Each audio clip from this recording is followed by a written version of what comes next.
Hi, everyone. Welcome to Office Hours. If you are watching on YouTube, you can find out more about Office Hours and how to join, how to become one of our producers, pushing the show along with questions and votes at officehours.global. The first hour is dedicated to just general questions, questions that you might have around media or virtual production.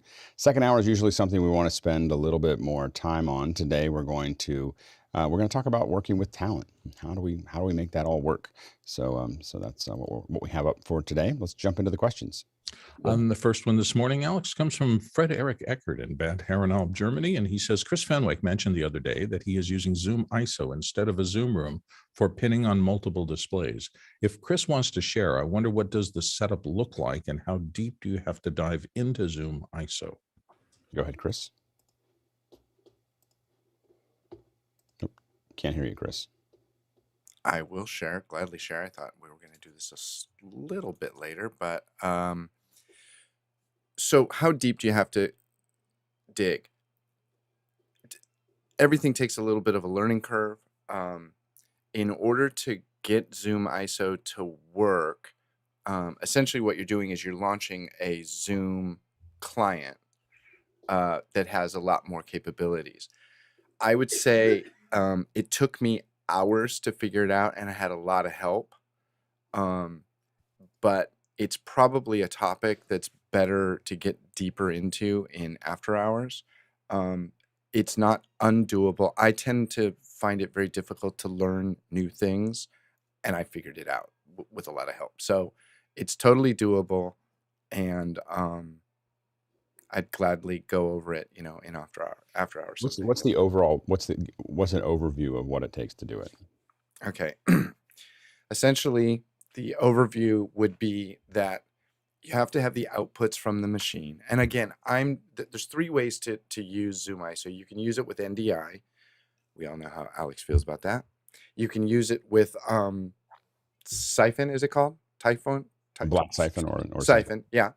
Or you can use physical cables, and that's what I'm doing. I'm taking a bunch of HDMI cables out of a Mac Mini, plugging them into an ATEM Extreme. I hit one button, I record all my ISOs simultaneously with time-of-day timecode, which is very cool because producers that are in remote locations can log the shoot. So I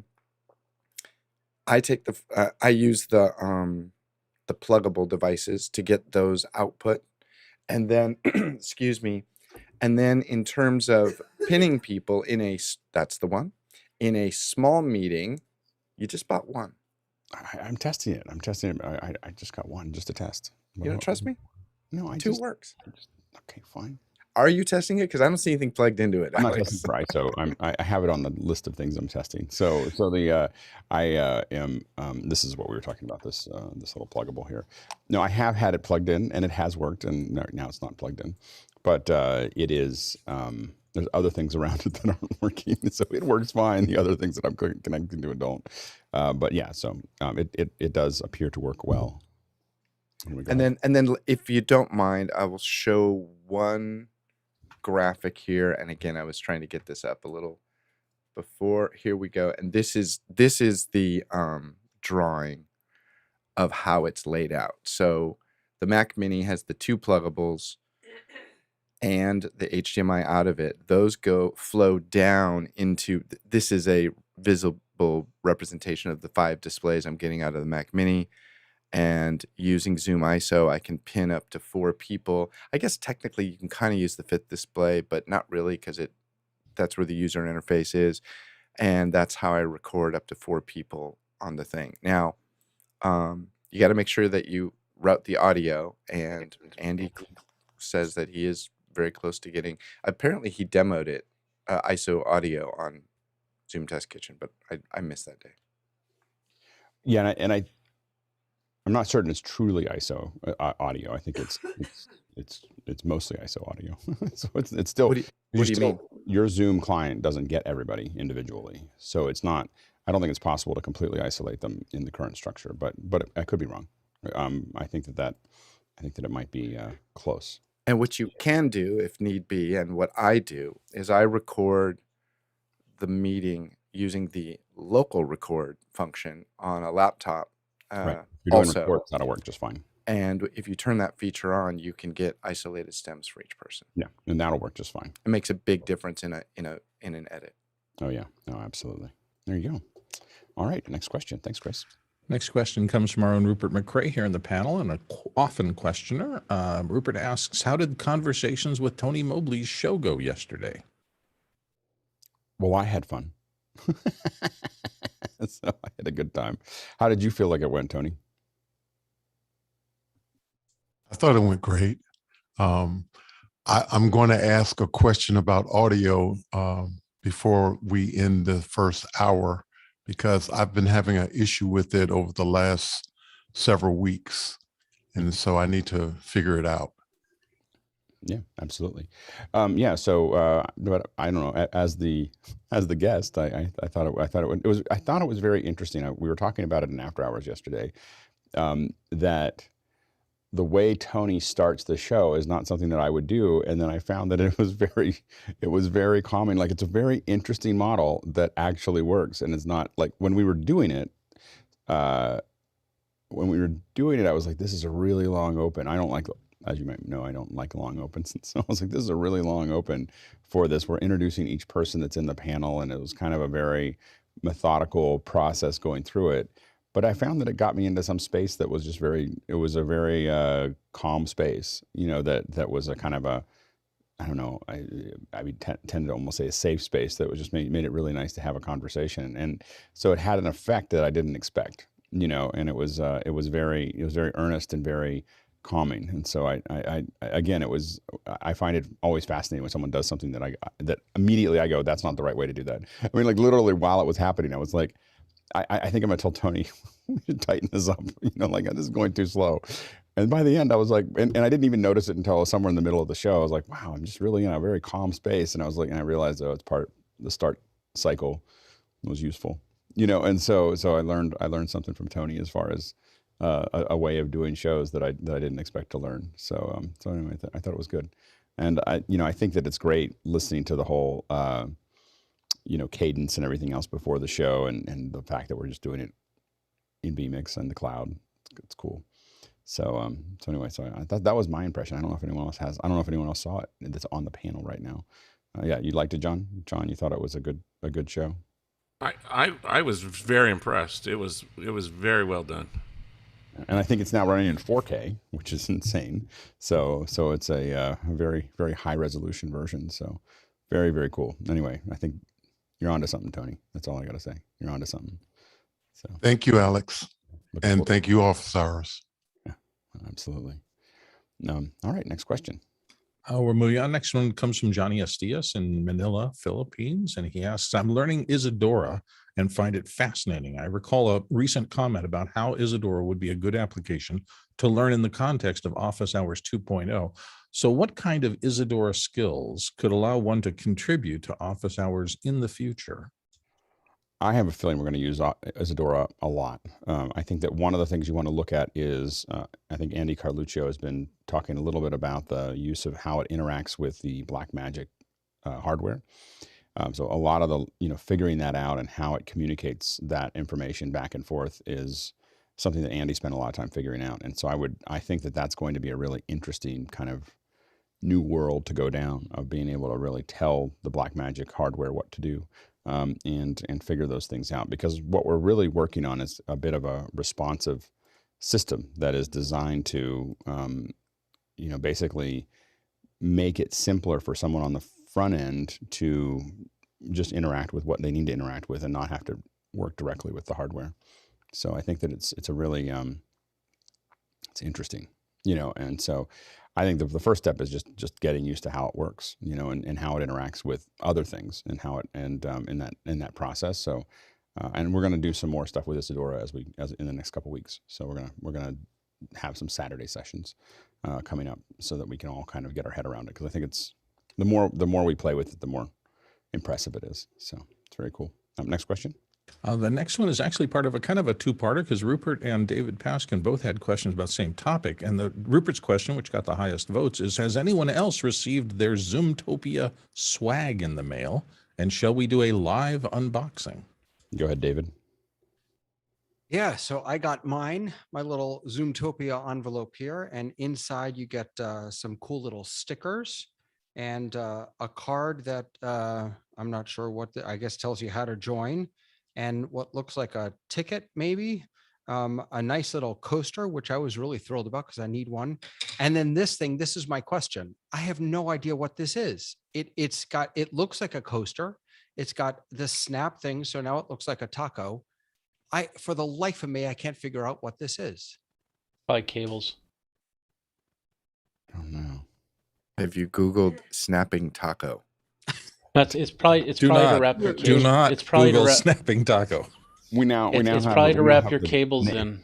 Is what it is. A name for a new company, Snapping Taco. I don't even know what that company would do, but just Or a band. Yes, a band. Snapping Taco. Live on stage, it's the Snapping Tacos. Electric mariachi. Imagine people in like big taco suits. I think that would be good. Go ahead, Rupert. Did you get yours as well? I did, and I was just going to confirm that in fact we got the same stuff. So have you figured out what the Snapping Taco is? I have not. I literally only just opened it. So yeah, same thing, the little coaster thing. And whatever this is, nobody knows what the Snapping Taco is. It's for cables. You use it to snap when you wrap your cables. You snap that together. I still know there be enough people that would have cables that they would think that was important. But I have swag similar to that. Yeah. Okay. All right. There we go. The Snapping Taco. Go ahead, Nigel. I was going to say, it's Snapping Taco. It is the single worst promotional item I've ever spent money on. It doesn't taste good at all. They need to use more corn. All right, next question. Chicken or beef? And the next one was David Paskins on the same question. So I think he had a chance to weigh in, unless he has something else to add. We'll move on to Timo Gallegos in Austin, Texas, who says, Raspberry Pi question. How many of you have one, and what are you using yours for? Go ahead, Stuart. Playout B, obviously, first. Then there's an NDI application called Decaffeine that does desktop capture and sends like all the usual NDI stuff. And the one I'm looking at the moment is the update from Video Ninja, because they've got a version that runs on this and will hook up a USB capture device and output that way. And it looks fabulous. John Petto. I have about 5 of them, and I use them for Halloween decorations for video playback.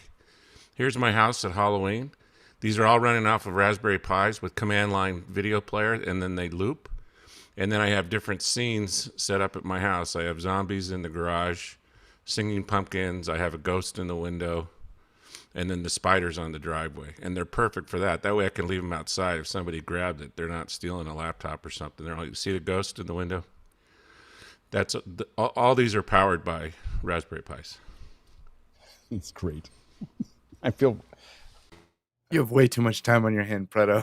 My problem is I'm very tempted to like play hard and try to impress Preto, but I'm just like, I can't go down. You should see my house for Christmas. It's crazy. I do projection mapping. It's really impressive. We can't wait to see it. We're going to look for. We might have a second hour about it. lighting your house for Christmas. All right, next question. David Paskins back here from Miami, Florida, in the panel. And yesterday, Alex spoke about a Dugan Automixer. Whoops, and it went away. No, it just moved up because it needed to be selected. Keep going. Well, I can't read it because it's no longer on my screen. Let's see. Let me go to answered and see if. Sorry. Okay. Then that was my fault. Yeah, there it is. The second one down and the next one. So yesterday, Alex spoke about a Dugan Automixer. Tell me more. Is this a physical device? Is it something I can add to my Behringer Flow 8 or another console interface? Go ahead, Carl. So it's not something you'll be able to add to the Behringer Flow 8, but there is another Behringer item that does have auto mixing. So the XR18, it has an auto mixing, which is similar to Dugan. It's not technically a Dugan, TM, but it's very similar because, Behringer being Behringer.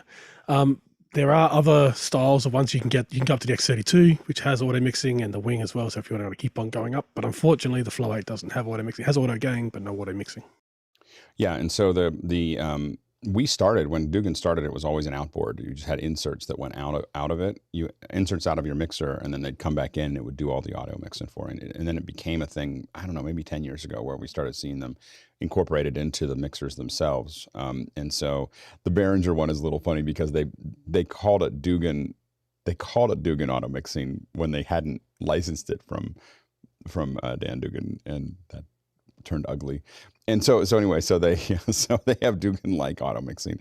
The patent has run out. So that there is a, that it can be done, but no one wants to do it without his name because everyone just knows it as Dugan auto mixing. And so and Dan's a great guy, so no one wants to slight Dan because he's a really smart guy and passionate and deserves to have his name connected to it. So anyway, the what it does really well is this very intelligent. Instead of gating things and turning things on and off other channels, it's literally very softly pushing all the other. When it sees that one signal is higher, it just softly pushes all the other signals down to clear that one out. And for roundtable discussions, it's just genius. And a lot of what it was designed to do originally is get rid of phasing and all kinds of the other things you'd have with open mics, like 5 open mics at a table.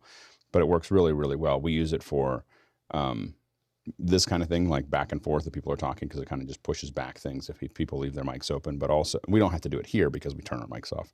But the other place that it works really well is in room, which we talked a little bit about the other day, which is that you can push hybrid event. You can push the mics on the stage down when someone's talking from online, and when someone's on stage talking, it pushes the online one down.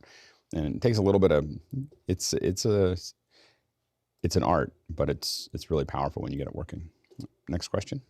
Comes from David Paskin again. He says, earlier this week, Logitech announced the LogiDock coming later this year. Any first thoughts? Rupert? Yes, so being a Logitech product, I'm hoping it might make a nice package with the Brio, as a sort of complementary solution. It does have what it is. So it's a docking station, much like you might find a Thunderbolt dock from OWC with all your ports, and gives you I/O for your laptop. And it the first thing that stands out about it is it has integrated speakers, which you don't really see in those docks a lot. Maybe this might even be the first one that I've seen like that. So it's obviously designed as a desktop product, where you can plug in and get all your stuff in one go. It says it comes with some software that'll help you do one-click stuff and integrate all your meetings. I just hope that software's either not too intrusive or it is actually productive. It'd be interesting to see whether this device also uses the display link protocol, or whether they're reliant on their own driver or it's some other secondary software. It has Bluetooth also.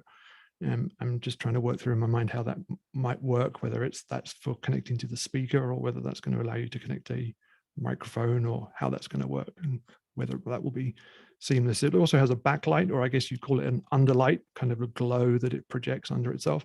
I hope that can be either adjusted or turned off, maybe. A glow. I'm sure there was a lot of meetings about the glow. Go ahead, Jeffrey. Yeah, it's a USB dock. It's not going to be a high-end USB dock, so if you're going to try and put a camera into it, I wouldn't recommend it. It's just USB-C. It's not going to be Thunderbolt by any means. It does have DisplayPort in there, but yeah, it depends on what the codec is being used inside.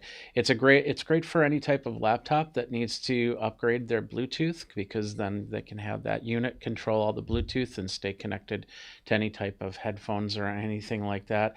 And then it's going to be powered, so you won't have to worry about that for the laptop. But I have a feeling it probably won't work for what we do for anything. But it'll be a perfect office desk. And the speakers, it does have microphones on it, noise cancellation as well, and a good speaker system just to test things. But once again, something that we probably wouldn't use. Next question. David Brady in New York is up next. He says, using an ATEM Extreme INTO Windows 10 as a camera for Zoom, is there a way to adjust the color profile? We often get clips intended for air that need to be fiddled with for brightness and gamma due to the crushing that the ATEM does.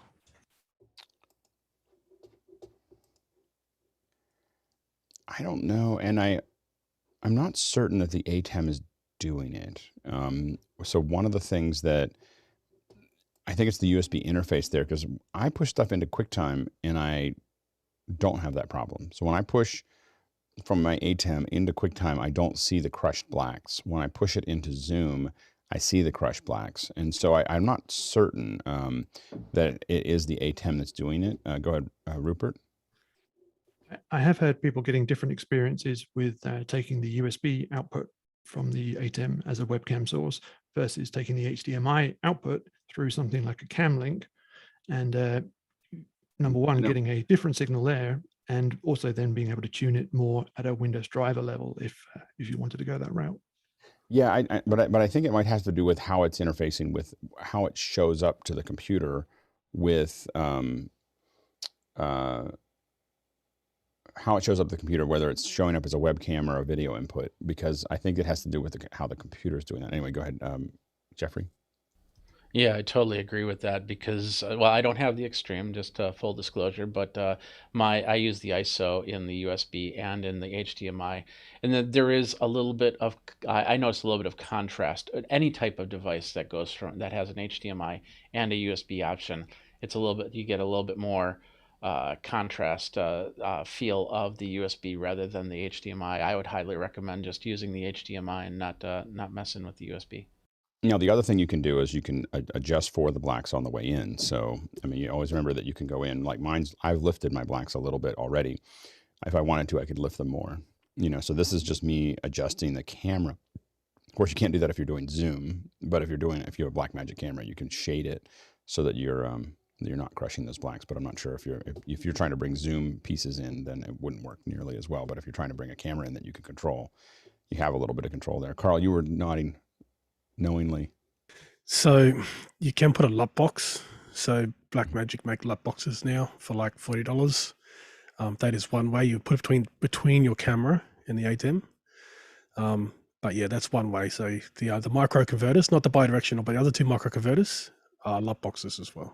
Which is quite nice. The LUT box is really interesting because one of the things that we've started to do for color correction to match our cameras, we started doing this with, we did an experiment with Charles that worked really well, which is that instead of sitting there shading the cameras with the ATEM, we literally put the charts up and then just sent the chart for every camera in its current configuration with the lens that it's going to have. And Charles then did a color correction in Resolve and sent us back a LUT for every camera. Like this is the LUT for this camera. It just locked it in. Like it was all the cameras. There was a lot of other challenges in that shoot, but the one thing we didn't worry about is whether the cameras were going to match. So it is actually far more, in my opinion, far more accurate to do it with the LUTs than it has been to do it with a typical paint box and shading. So, but the reason I bring that up is that it's interesting that what Carl mentions as far as the LUT box is that would mean that you could do it with any camera. Like any output of any camera, you could put the LUT, you could create the correction and put the LUT on the box itself before it goes into the ATEM. And that would give us a lot of power over cameras that we don't normally have, enough control to get good color. It's very interesting. Next question. Next one comes from David Paskin again here in the panel from Miami, Florida. Since office hours has branched out into education and cooking, I'm wondering if we aren't on the verge of launching a whole platform for lots of different topics, each with their own show. Go ahead, Bill. So this was interesting to me because I'm fascinated. I've been here for a large number of getting close to 600 shows we've been here, and I've never seen the show drop below a certain threshold. It usually hovers without any real promotion between 100 to 150 people just constantly. And the fact that there was no significant roll-off over time tells me that there is an audience for this kind of thing that I think is persistent. Once somebody finds it and gets into the rhythm of it, they really want to come back and see more. I think that bodes well for Alex's idea that this will be a great form of media that could last, and given the right promotion, I think those numbers could skyrocket, but I just don't think at this point, and he can speak to this far more than I don't think he's been interested in getting it much bigger, but I think if he ever does, it really could sustain itself as a really substantial programming model. or burnout. Yeah, one of the two. Yeah, that's a tough one too. That's the thing you have to be careful of, is it just goes poof, you know, like, go ahead, Jeffrey. We also have a band. We have a band. Exactly. We have a band. Yeah, so it probably will eventually. I'm not in a rush to do it because we just need to make sure that we're reaching critical mass and we're not stretching everybody out too far. And so, you know, education, cooking, other things like that are all things that we're building up, but they haven't reached a point where I think that they would, they'd survive on their own, you know? And so I think that we keep on, if people are interested in that, you know, the education and cooking mostly happen on Saturdays. The education right now, every Saturday, and the cooking when we're taking a little break right now. But I think that what we're collecting is a lot of people that are curious, you know, and that are passionate about things that they do. And we all happen to overlap around media. But the thing that's important is that we all, you know, we're getting really good at this. And as we all have our own individual passions, people will start to pull and create something new inside of this, I think, down the road. But there's no rush, and we still have a lot to figure out. So a lot of it is us figuring out all the pipelines as well. Like, how do we do the shows, and how do we have after hours, and how do we interact, and how do we, all those things we're figuring out in this group. And then if something else happens, then, we can keep on expanding.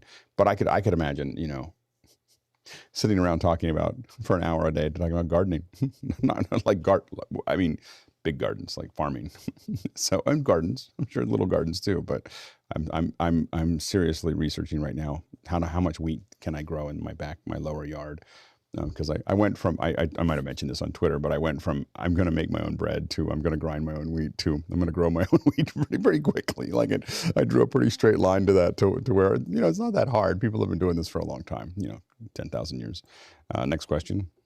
Next one comes from Andy Kokendorfer in Vieira, Florida. And Andy says, what are the advantages of the Heil PR40 over the Shure SM-7B? I have noticed that many office hours panelists have adopted the Heil PR40 over the traditional 7B and RE20 mics. Thanks. Go ahead, Carl. So the Heil PR40 has probably about 6 dB, 5 or 6 dB more sensitive. So you need a little bit less gain to drive it. The Shure is one of the most recent. It's like about -59, where the Heil is about a -54. So it's about 5 dB. Also is proximity. So Alex kind of speaks across his microphone, yet people more like Leo Laporte speak straight into it. And the proximity of the Heil is much more natural. As you get closer and closer to a cardioid microphone like this, the deeper it gets kind of a boost in the deeper part of the voice. So it's really good for male voices. Whereas I think the Shure has a bit more of an unnatural booming. It's a bit more steep. So it goes a little bit more unnatural really quickly, where the Heil is a little bit less of a proximity boost. So it stays natural and gives a nice radio voice. And that's where people like Leo Laporte put it right up, and he can really control his deepness in his voice really easily with that particular microphone. Right. Bill? I agree with everything Carl said. Also, 3 or 4, if you gather together 3 or 4 large diaphragm dynamic mics, which these are, and you swap them back and forth and did a blind test, I'm not sure most people would be able to tell too much of the differences. Although those differences, as Carl was enunciating, do exist. But it's kind of like, is this cardamom more flavorful or less flavorful than the other spice brand? And yes, there will be a difference. But in the recipe, it doesn't make a tremendous. What does make a difference is to get a mic that is reliable. And I think the reason that there are so many PR40s out there is that it is a fine microphone that is utterly reliable, can be depended on day in and day out to always just work. And when you find something like that, whichever brand of the 3 it is, you tend to tell your friends and they tend to stick with it, and it just does the job beautifully. And that's the zone you're in with any of these kind of industry leading things.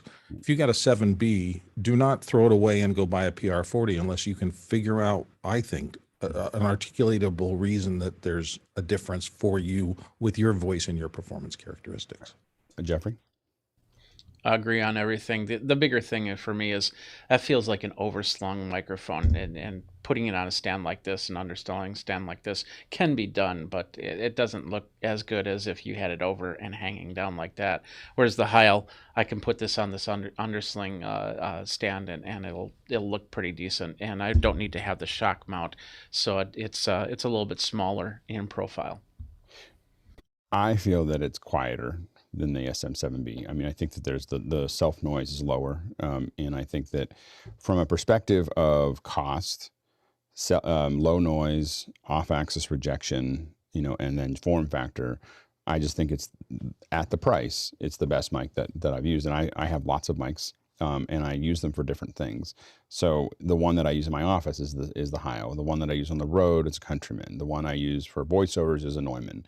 The one I like I have if I'm doing interviews that are handheld, I'm using an SM-58. So there every mic has its own place in my office because I don't have a great audio setup here. I mean, I've deadened a lot of it, but it's a very roomy room, and there's fans, and there's family, and there's all these other things inside of that. I did go back and forth between this and an SM-58, and this one had the high range is much better than the SM-58, and so there's a bunch of other things there that's why I use it anyway.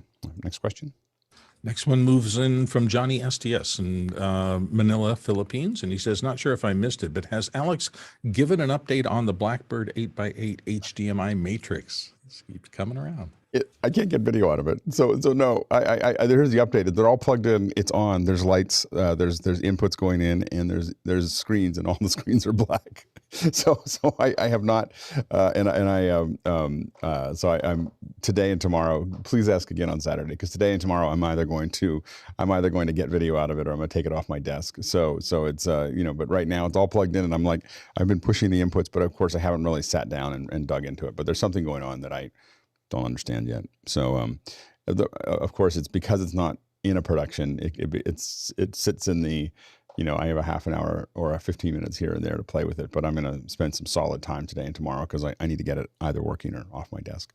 So I'll have more on Saturday or Sunday if you do it, because it's either going to be working or I'll send it to you and let you try to figure it out. All right, next question. Comes in from Tommy Chance in St. Paul, Minnesota, and he says, how many computers are used at 090 for the production of office hours? None. No, there's no 090 computers that are used on a typical day of office hours. I mean, when we do a special, we might use more of them. So when we did the special, I think we probably for WWDC we used a bunch of them. But otherwise, these are all the computers are computers that I own, that I bought for it, and they're all my computers. So there's, for the office hours, what we're doing now, I have a computer, my iMac. For the office hours 2.0, we have 5 Mac Minis that are being split out. So, but yeah, those are the numbers. But we have lots of computers to do this kind of thing at 090. But the reason it was offered to use the system for that. The problem is that when we had productions coming through, I was realizing it was going to disrupt all of office hours if I was sharing the equipment with the company. And so having my own unified setup made sure that whatever we were building wasn't going to get moved around every time we have a production going through.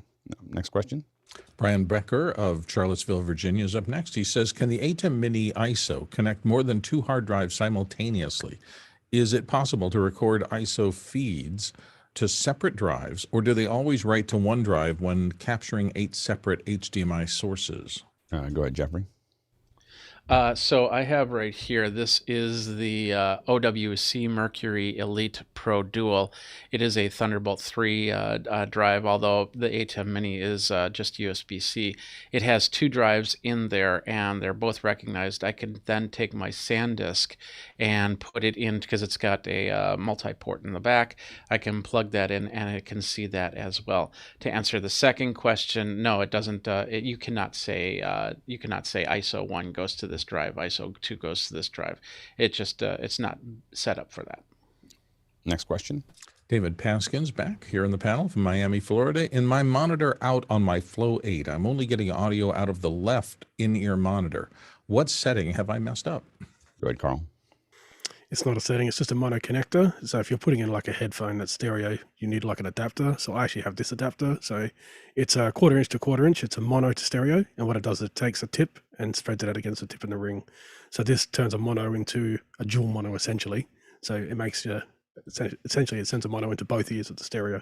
So that's what you'll need. It's just because the monitor output is just a mono and your headphone tip is just left. the ring, there's no ring in this particular setting. So you'll need this little adapter, $5 from Amazon. Next question. Ari Block in Tel Aviv, Israel is up next. Why is the digital cinema 4K resolution 4096 by 2160 not a full frame 16:9 image? And he's shooting on a Canon R5 and 4K movie MJPEG format. Go ahead, Carl. So the cinema version of 4K is essentially the same as 1:8:5, which is part of the Academy ratios used on film. The 16:9 was a compromise that actually came out of Japan. So what it is, if you take 4:3 and you take CinemaScope, so which is what 2.36, 2.39, and you place them onto a 16:9 screen, the amount of black bar area is exactly the same. So the area of black bars for a 4:3 on a 16:9 screen and the area of black bar for a CinemaScope image, let's say Star Wars, Lord of the Rings, on a 16:9 screen, the amount of black bars are the exact same area. So the exact same amount of pixels will be black. And that was a compromise. Plus there are some engineering reasons and some nice mathematic reasons why 16:9 is quite a nice ratio as well. There you go. Stuart? Yeah, I was going to point out the math and what have you. When it comes time to getting 239 cropped vision, it's easier from the 4K and from the 2K ratio. Their digital cinema initiatives, DCI 4K, DCI 2K, the original Blackmagic camera is one of the first ones that would actually shoot in 2K. And some of the other advantages is you can slightly reframe and you've got a lot more data to play with on those ratios, but it's basically cinema versus video. Next question. Jonathan Filey, looks like in Narragansett, Rhode Island. What production companies are at the cutting edge of creating content for immersion theaters, 360 dome projections, and so forth? I'd like to talk to experienced creators for this domain. I don't know what companies are. Go ahead, Carl. So quickly, speak to any science museum. So they're planetariums. They don't just show stars. They actually show documentaries that are filmed in essentially 108 degrees. So Neil deGrasse Tyson has a pretty nice one in New York. So if you're in the New York area, go to their planetarium. They actually show documentaries in a 360-degree dome. Yeah, Nick, our own Nick Justishin in Drexel University also has done a lot of 360. Nick and I worked on a 360 wedding we've talked about in the past, where we actually shot parts of it with Ozos and Thetas and a bunch of other cameras, and we had a dome that was in the back, like in a backyard behind it, and it was very compelling. People really, really enjoyed it. So there's definitely something about it that is great. There is a if you're looking to find those folks, there's a festival in New Mexico, Albuquerque, that is all dedicated to dome projection. I've actually been there for that. I think it might have been, I was speaking there, but I wasn't speaking about domes. I was speaking about something else. But I went to the thing, and it's domes are really cool, and the big thing is as Carl said, most domes are shot with 180 lenses, and a lot of times what they do is you're not shooting straight up. You're shooting kind of at an angle like this. And because a lot of the domes are kind of designed to view at a certain angle, not straight up and over, unless it's a planetarium. But in a non-planetarium, in an experiential, you want to catch some of the ground. And so usually most of the dome activations that we've seen are kind of, and I don't know exactly what the angle is, but I think ours were like a 30-degree angle down to capture some of what's in front of you, but then really give you this immersive area. And they can come in they're very large domes, but you can also get very small domes, 10 feet, 15 feet diameter, which I actually find pretty interesting. And then the main thing is lensing. So they have, typically you have a 180 lens that sits on top of a standard projector. It's the lens that's expensive. So, but you can get, those are some of the stuff. But if you ask that, you can reach out to us on Discord but it's a really, fascinating platform that's been around for actually a long time. And it used to be much harder because it was some stitching at one point, but usually the lenses now most people are just using the lensing. Next question. Comes from Tommy Chance in St. Paul, Minnesota. Who uses a front end on their Zoom meetings? And if so, OBS, Zoom, OSC, vMix, and so forth? Go ahead, David. I'm not sure if this is what you mean by a front end, but I use Ecamm Live as a virtual camera into Zoom, which allows me to do all the things I'm doing. Go ahead, John. I use OBS on my iMac Pro, and then I use it to do screen share just like David just did, but I also use it to grab the NDI off of the NDI program on my iPhone, which is super useful. Go ahead, Stuart. Yeah, I'm using NDI, which has got the Behringer mixer going into it. Oh, sorry. I'm using vMix, which has got the Behringer mixer going into it. It's got a IP, HDMI to IP converter off of the Sony camera, and it also has another camera back there. That's a security camera that's coming in with IP. It's all into vMix, and it's NDI feed across to the Zoom computer. Go ahead, Jeffrey. On the other end of things, I actually take 3 to 4 computers and I'll bring them in, and I use either vMix or Wirecast, depending on what I need to do, and then I'll create a show from that if that's what you're asking.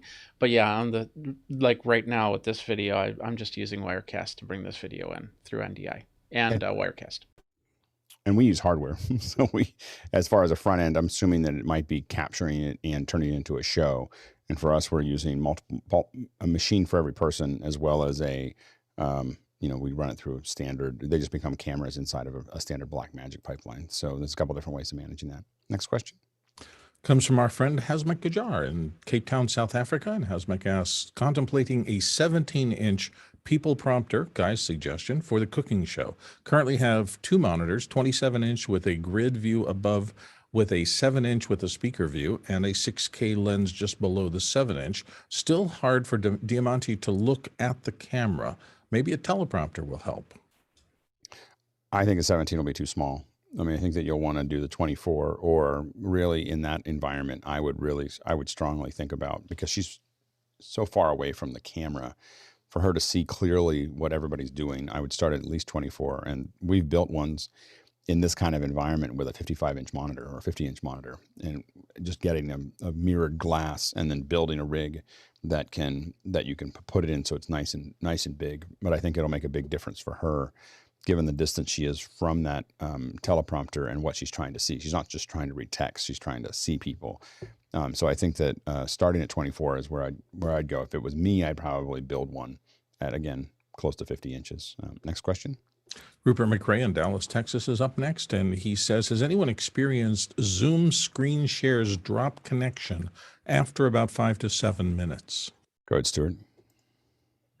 I would suggest there's a bug somewhere, perhaps in one of the new updates, because we've had people on here as guests who have shared their screen for longer than that. But a reminder that Alex also points out often and repeatedly and correctly, that if you leave a slide up for that long, the viewers will be bored and they will be doing something else. So I would suggest perhaps a better front end than the screen share, maybe something like vMix or OBS. Go ahead, Kyle. Next question. Next question comes to us from Kyle Hammond of Chicago. I've got light stand bag blowout. Ooh, any recommendations on a new one? Go ahead, Bill. So light stands, the stitching and the material has gotten pretty standard over the years, and I buy them from Amazon now. You can find a variety of them. I don't find that's the problem. For me, to avoid blowout, I always buy freezer bags, and whatever the material I'm using to fill the sandbags, I put it into a freezer bag first, lock that up, then get one of any one of the bags, put that inside of it. It does 2 things. Number one, it gives you a double layer of protection. And the reason that you want that is because literally dropping sand or shot or anything else on a set is one of the most annoying cleanups you'll ever have to do. Takes way too much time. So double bag, and then just get a decent one. And even if the seams are a little flaky or the sewing or something like that, the inner bag will keep things from coming out. Go ahead, Carl. So I read this as like a bag for light stands, maybe not a sandbag. So if that's the case, because maybe the carry bag, because that's the only thing. But yeah, so the one would be the Godox. Now I'm really a little bit annoyed with this, because the shipping for this to Australia is $100, so I've never bought it. But it has Velcro dividers you can remove. It's 45 inches high, which will fit nearly any light stand, with the exception of, well, it might even C-stands. C-stands are 40 inches. You can detach them if you've got a turtle base. So this is a pretty much good start. It's got wheels, which I'm not showing this particular. It's actually got wheels and it's got pockets and everything, and dividers help. You can actually run other things. You can actually run lights and stuff into it. The next stuff up would probably be to go to Matthews. So Matthews has some pretty nice wheeled bags as well for C-stands and other bags. So that'll be the step up from this. Next question. Moving on to, let's see, Eck Potter? Yeah. Ike Potter, excuse me, in Hanover, Germany. And Ike says, what are your best arguments in a condensed form to convince people to join office hours or after hours? Go ahead, David. Free tech support from the best of the best. Very good. Go ahead, Stuart. This is actually a double-edged sword, because obviously all of us who've joined in have gained knowledge and shared knowledge and joined a community. And how much of that do you want to give away to your local competitors? So when I'm talking to somebody who I know is international, I say, yeah, come join in, have a look at the YouTube channels. Sure. But when it comes to somebody local, I'm a little bit reserved because I want the work. Well, I think that what I look at now is that for me, the growing this idea, of what we're doing is going to create more work for everybody. Also, what we're experimenting with constantly is more people working from all over the world, where it doesn't really matter whether it's local work or not. I mean, there's people who represent whatever needs to be done locally, but each person is representing all of us in all these different locations where it's, where we can build up online. If you look at what we call the Belfast Method or the Mobley process, those are all teams coming in from all over the world to do it. So there's not really any local production in the same way that we used to have it. But yes, as far as talking to people about it, I mean, I just keep on telling people that I learn something every day, like literally, and I don't know where else I had an opportunity where I was literally learning something every day about what I do. And constantly, I guess I really feel like we're constantly on this front edge of understanding how these things fit into what we're doing. And it's and just listening to it, there's a lot of things that are talked about in after hours and even in office hours that I don't need yet, but I know I'm slowly learning like who to talk to about that and who knows this thing and it's slowly contextually making sense. So I don't know if that's very quick, but I kind of feel like the biggest thing is just watch it on YouTube or listen to it on YouTube. And if it seems compelling, then do more. But otherwise, it's more, it's an acquired taste. Go ahead. Next question. Rupert McRae's up next from Dallas, Texas. Is the fact that Zoom displays the full phone number of phone-in users in the participants list a privacy concern? Go ahead, Jeffrey. Well, technically it can be, but in all reality, there's got to be accountability for whoever you're bringing in. So having that phone number, you at least have that going in there. So if they're calling in on a phone, they should expect to see that people can see that phone number. Next question. Tony Mobley of Noonan, Georgia says, audio issues with AirPods Pro during conversations with Tony Mobley. Any suggestion corded headphones or something else? He's looking for a low profile during the show and his budget is limited. Go ahead, David. These aren't as nice as the ones that Alex uses, but I'm a big fan of my MEE Audio M6 in-ear monitors, which I'm using right now. That's great. How much are those? They are $50. Oh, that's great. That's great. Carl? So on a budget, I'd go with the Behringer 251s. There's the 240s, which are much higher quality, and they're about $65 US. But these 251s are a good price, a very good bargain. You get 6 different tips as well. Rupert? For a budget option for a wired over-the-ear earbud, I've sometimes suggested people get these. They are $14, but for $14 to achieve what you want, it can be a worthwhile purchase. Jeffrey? There are several on Amazon that you can get. This is the one that I recommend. It's the Basin BC100. These are under $40, and the best part, just like with those other ones, they snap off, so you could actually have only a single ear in, and then take the other half of the cord and tuck it behind your head.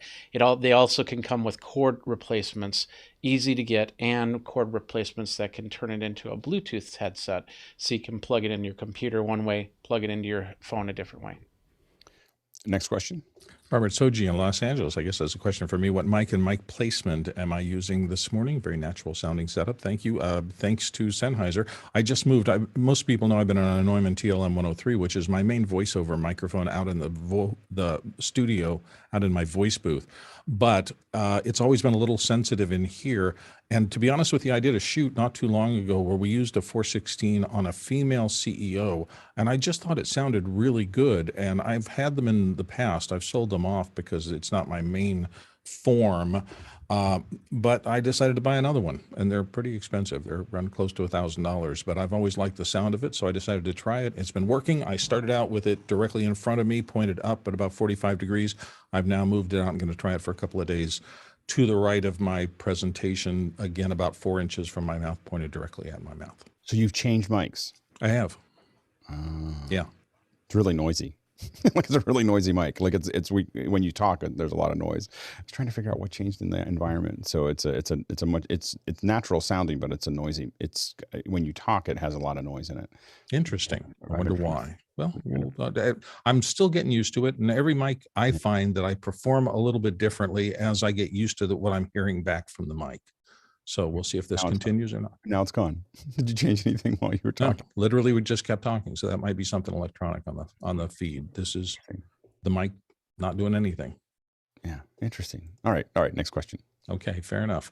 Douglas Carmichael's next, and he says, Leo and I discussed the scale of an event and the level of visible technology, and it can be a factor that attracts audiences, concerts, for example.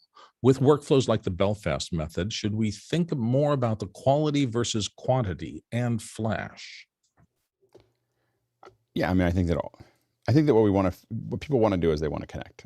They want to feel connected to it, and so I think that a lot of the flash that we use was because we had to be flashy because there were tiny little people down in the stage, way, way far away from us, and so if you didn't have a big screen, you didn't have big lights and smoke and everything else, it was a little anticlimactic. And so I think that as we have the ability to close in on people and have a more intimate connection, I don't know if we need as much flash as we had before, but I think some people like it a lot.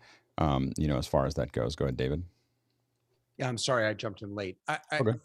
In the world of religion in which I live, it's a real question about how do we do all of this virtual or digital production and not sort of desanctify our sacred spaces, our churches, our sanctuaries, our synagogues, our mosques, and that's a real debate that's going on in the religious community right now.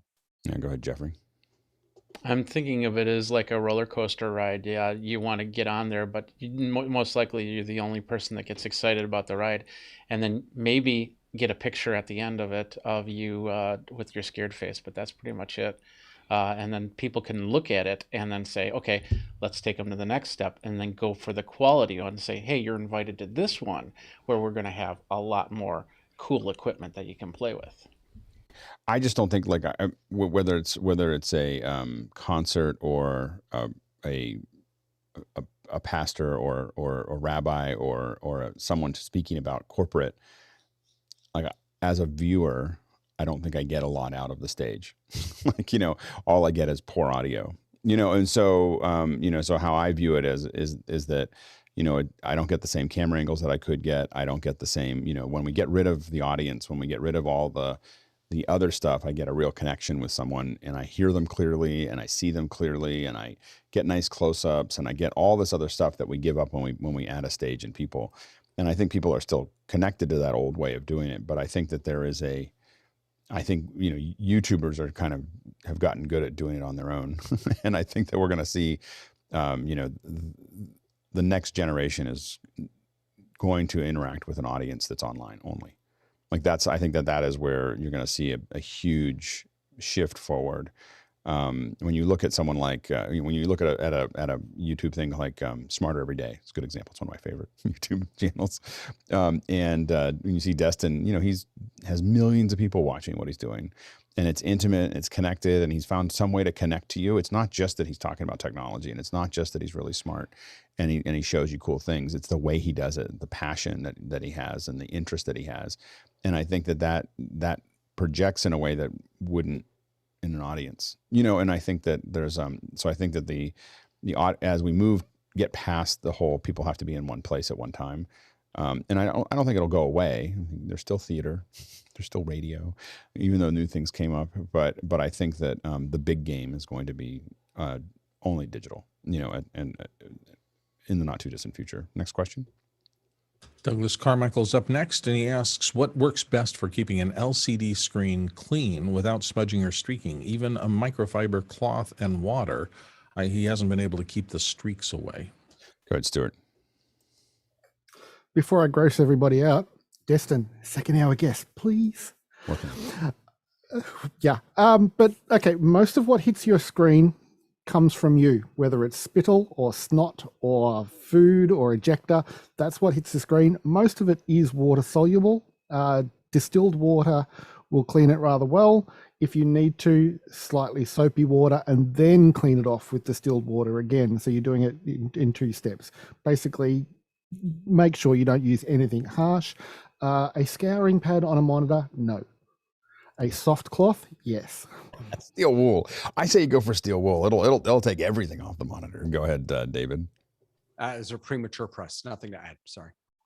No worries. Yeah, it's oil that's creating that. So what you want to do is find a way to get rid of the oil. The streaks themselves are oil, that's on there, and so it's a matter of either enough water or enough, something like soap. That's what Stuart was talking about. Just a very tiny amount of soap. The soap will break up the oil, and then it'll come off the screen. Next question. Douglas Carmichael back again. At a concert sound check, the keyboard player used a very thick synth sounds, triple oscillator brass and lead mood bass et al. To test the PA. What makes those sounds thick, and why would they be used in the sound check process? Go ahead, Carl. So what makes those sounds thick, which means what makes those sounds have enormous amounts of frequency range in them. And that's because they're using multiple oscillators, and they've got oscillators tuned to different octaves. So that's essentially what a Moog does really well, and a lot of other analog synths do really well. So they're able to output a lot of frequencies at a lot of volume. So essentially it's like white noise almost, but it sounds better than white noise. The reason why they would use that as the keyboard to choose is because that would be the most demanding. It'd be putting the most sound pressure on the sound system that they got there, so they can get their gain levels and their speaker levels correctly. Next question. Idris Hadi in Fairfax, Virginia. What would you recommend for voiceover recording mics and a USB interface? But his budget is under $300 for the system. Go ahead, Stuart, and then Carl. Okay, cheapest way that you can get decent audio to record is actually not through a USB interface. It's your mobile phone with a Rode SmartLav. We've used them on multiple films as backup recorders and whatever, and they are absolutely reliable, but do not let the talent sit on the cable. And if you want to stop the talent from sitting on the phone, make them use their own phone. The other thing from Rode is a podcaster with the USB connection, and that'll get you straight into your computer to record from, and the sound quality is pretty good for the price. Good, Carl. So essentially what I've got here, I'm going to show quickly. So this would be the interface. I would suggest there is another interface, which is a 202 HD, which is a little bit cleaner. This one can give you, with this one, you want to be on neutral. And then the other thing I would suggest as far as a microphone, keeping it in your price range, would be the Pro 2. Now, the B2 Pro is like ridiculously good. This is essentially a Behringer's version of the U87. And this is the one microphone that professionals go, oh, Behringer got it right. This is, they call them deltas, so they're variants. So this is the 6th version, the 6th delta of this particular microphone. So Behringer update it pretty much every year. The name of this microphone has been around for a while, but they keep on updating it based on feedback from customers. So this is like the one holy grail microphone that Behringer make, and it's it's priced accordingly. So it's essentially expensive for a Behringer microphone. But professional. But the only thing about this microphone is you'll need to be in a treated room. This microphone will pick up everything, but it picks it up almost perfectly. You're getting pretty much very close to a U87. For a fraction of the price. I think if I was asked to do a voiceover and I only had $300 to spend, I'd probably get an SM-7B. The SM-7B is a USB interface with, it also has XLR out. But at the price, I think that you would get the most mic for the, for the least amount of money. You wouldn't have another interface to go through. I think that getting multiple inexpensive components just adds more self noise, through the pipeline. So that'd be my 2 cents. Next question. Stefan Fischer from Würzburg, Germany is in with, I have seen some parts of the panel using pieces of paper to cover the built-in webcam of their laptops. Did anyone ever have issues with spying? Rupert? I mean, you do sometimes hear the vulnerabilities that are exploited somewhere in cameras or laptops and things, and you will sometimes see people cover those cameras with whatever, and some even laptops will have little privacy sliders in them. And so it gives people a comfort factor from the vulnerability point of view, but really and truly the bigger risk is people just inadvertently turning their cameras on, and having something over that at least gives you the peace of mind knowing that you're not going to instantly come on camera if you go into the wrong meeting or you just get unmuted. It's more of a accidental thing rather than a vulnerability thing. I don't use paper. I use gaff tape. I have gaff tape over top of my webcam. I don't want it ever to turn on. Like I have a system for that, and I don't want my other mic. I mean, I have it framed the way I want to have it framed. I'm showing what I want to show. I have a switcher that's controlling it. I have no interest in my internal webcam ever being active. So that's kind of, you know, so, but it just has to do with more, as Rupert said, I don't want to be surprised by it. Next question. Next one comes up from Douglas Carmichael again. Where would be the best place to look for a keyboard playing composition theory instructor that's willing to work with remote lessons? Jeffrey? Most likely go to any university. You might not get the professor to teach you how to do it, but there's always a TA. There's always students that are learning that they do side hustles. When I went to the university as a music major, that's what I did. Once I learned it, I went out there and showed it to other people. So there's many different people in a major university that has a music program that'll help you there. Go ahead, Carl. So the Berklee College of Music Facebook groups, they usually have a Facebook group for each instrument, and in there they usually have senior students and some TAs that'll actually do lessons. Next question. Chris Widener, Lafayette, Indiana, asks, I need to put together a kit for speakers, and I'm considering a stand to hold the light camera mic. He sees some reviews of one and has an Amazon link there. It seems like a close solution, but does anyone have a better option? I think sometimes it's hard without just the product, what the product actually is for the link, because it's hard for us to manage on the way through. So we'll, this is the link, and it looks frightening to me. That's a lot of things going on there. That's like a single point of failure. That's like one dog and everything goes down. No, I don't know though. It's kind of a. That looks super scary to me. Oh, I need to try it. I'm sorry. Like it's so. There's so many places where we would like to roll something into somebody to do something.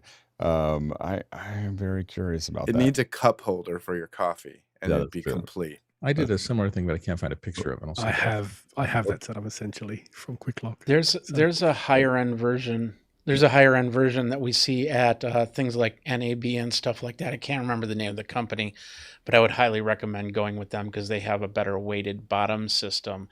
And then it's very modular where you can, whatever you want to put on there, whether it be a microphone or a stand or anything like that. I'll try and find the name of that company, but I know anybody that's walked through NAB has seen this company because they're usually in the main space. I will tell you that from a construction standpoint, these types of devices usually have casters that are basically worthless. And that alone would be a reason to not. They have a lot of, the company that makes these has a lot of really interesting solutions though. It's a fascinating thing. All right, next question.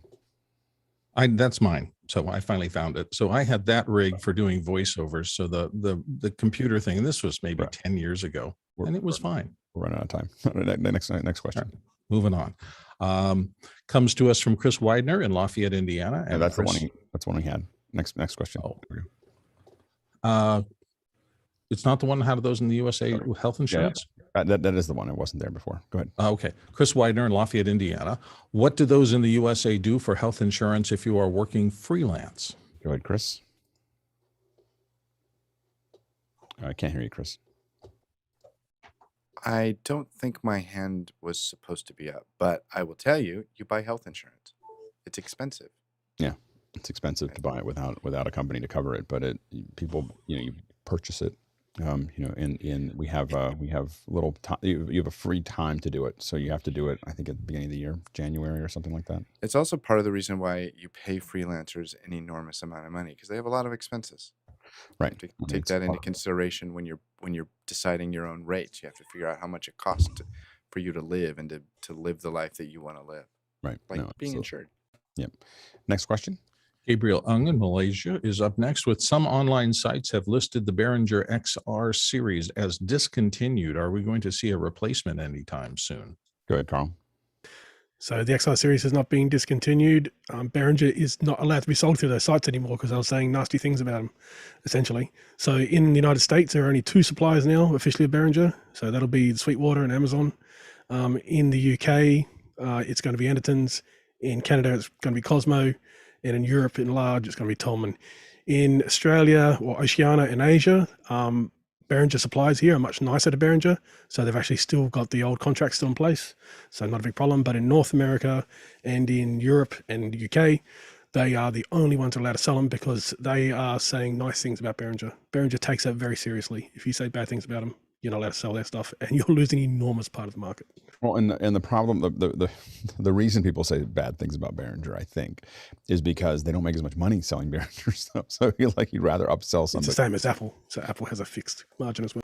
Well, Apple has a fixed, but the main thing is that but Behringer is just a less expensive item, and so 15% of a smaller number is 15% of a smaller number, and so you have to understand in the audio business as well, a lot of these margins that are given to the dealers are much higher than 15%. They're 50% or 60%.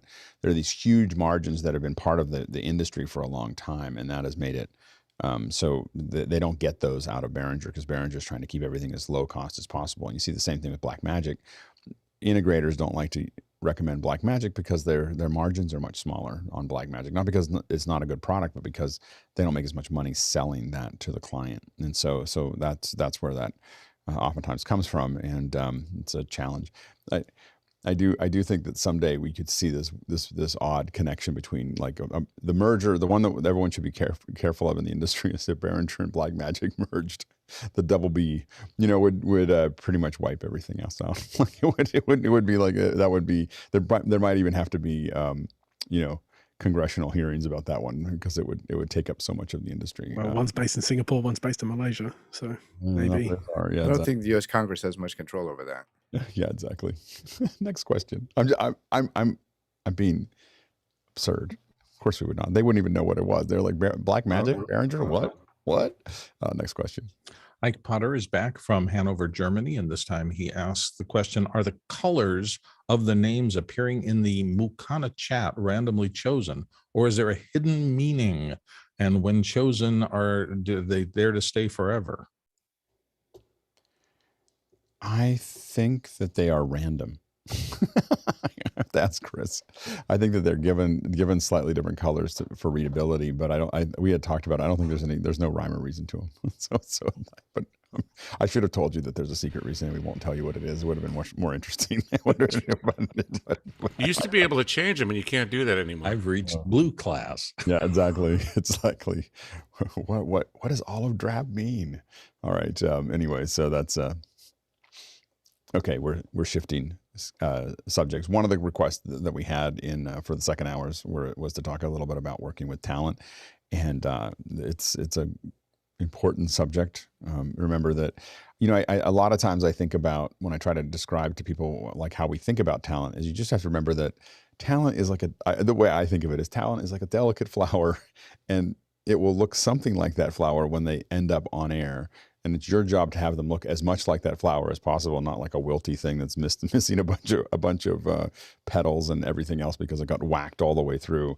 So it's important to figure out how do you get the most out of talent and not dust them up too much on the way there. And so I think that it's a really important subject to kind of think about. So we'll go ahead and jump straight into the questions. If you have questions about talent or working with them, go ahead and throw them in. And for our panelists, raise your hand and we'll move forward. All right, go ahead. So Kyle Hammond has our first question this morning on this subject, and he asks, do you have tips or tricks to reset if or when the talent gets frazzled or nervous? Go ahead, Chris. I've spent the majority of my career working with non-professional talent. In the corporate space, you're dealing with the guy who's just, he's the guy who knows most about it, put him on camera, make him do his thing. And these people are completely out of their element. By and large. As time moves on and more people are familiar with being in front of cameras, they do get better at it. But the thing that I like to tell people, and I remind them this all the time, that the reason you're here is you're the expert. They chose you because you're uniquely qualified and you know this information better than anybody else. Try to remember that. Try and ignore, we're going to do everything we can to make you as comfortable as possible. But when they do get frazzled, the thing you want to do is to comfort them, let them know that, there's a good reason why you're here, and we're glad you're here. And now let's, we're going to help. There's a whole bunch of people here to help you get through this thing, and just relax. And I think a lot of times people get frazzled because they think they're responsible for all this stuff. No. We'll take care of this stuff. You just do your thing there. Go ahead, Bill. One of the tricks that I've used over the course is never let them know when we're actually starting. And by that, here's what I mean. If you go, okay, everybody, this first time person who's never been in front of a camera is going to be doing the discussion. So everybody, we're going in 3, 2, 1, and you ask a question and you point at them and everything else is silent and they just freeze like a deer in the headlights. And the other way to do that is to just have a signal for your camera up to say, time to roll. Engage them in a conversation, person to person. You can even give them an excuse, we're going to be setting up for the next 5 minutes, so let's just chat about things. You start them into that, get them engaged, get them so they don't even understand there's an interview going on. When the camera rolls. And it's great to say, we've got 3 great answers. And they go, what, you were rolling? Yes, and you've done fabulously. Let's just keep this going. So ease them in rather than make it a hard start to your interviews. One of the things that number one is how you interact with them is important. And I've talked about this in the past of when we work with the projects we've done with NASA is very flat. It's just a, if the whole place was on fire, you just hear this, we have a fire. And it's always like this thing. And I talked to someone at NASA about it, and they said, well, when you're 250 miles in the, above the earth, probably, being stressed is not going to improve the survivability, so you learn having a very even tone. And that is I find that to be harder than I thought it would be to do for people. I have a tendency to naturally kind of slow down when I'm talking to people about stuff like that, but talking fast makes people start, so if I start talking about like this and I go, okay, so now here's what we're going to do. We're going to put you here, and then we're going to have this go over here. We're going to have this do here. That fast thing increases their heart rate. And so when you go up there and say, hey, we're going to have you sit down here. All right. So now we're going to do, and it seems like an obvious thing, but it's not for people. And you want to be like self-regulate yourself. You're going to talk slowly.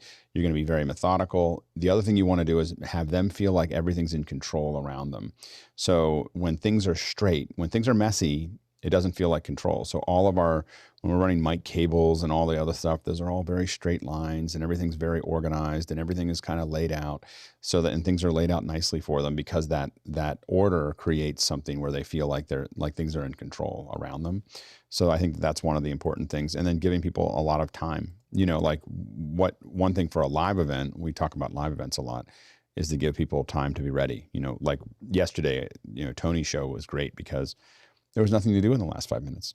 It was just slow. The team had gotten everything ready, and we're just kind of sitting and waiting, and it lets everything but we see a lot of events where there's a whole bunch of things that go wrong, and suddenly everybody is, then you suddenly just push someone out on the stage, and they're not ready for it. And then that's where they freeze. So giving people a lot of time and letting them just settle to the point of almost being bored. But just being able to just settle and let all their leaves kind of settle to the ground before they start is really useful. And you need this more for talent who is not seasoned. I think I've told the story before, but we were doing a thing with Soledad O'Brien, and one of our producers ran out, and she had to show her something really quickly, and Soledad looked at her and just said, calm down, honey. We got 30 seconds. So when you're dealing with a professional talent, they have a whole different set of rules, because they can do anything. You can have a storm going on, and if they've done this tens of thousands of times, they're just going to sit there and just manage it. But when you're dealing with especially starter talent, you need to really give them a lot of safety, security. Those types of things are just allowing them to really settle into that process. Next question. Moving on to Rupert McRae of Dallas, Texas's question. And Rupert says, did that cycle? What are the added considerations when working with a talent agency? Go ahead, Bill. Yeah, that's interesting. Well, along with the percentage that you'll undoubtedly have to pay them, so it makes a difference in terms of the remuneration package. Agencies, one of the things I learned after booking a lot of talent with agencies is that they have their own agenda, and it's not a bad agenda. They want to get you the best person they can, but they also often have new people coming in. So you often do a call for, I need somebody in this category who has these skills, and you'll get some of their seasoned people. You will also often get some of their first timers. They are developing their stable the same way you are. And while sometimes those people are a little green and it's not the first time, and they're not the best people, if you form a relationship, try to make it easy on them. Sometimes those same people really settle into things, and in 3 or 4 years, you have a great talent to work with that you didn't have before.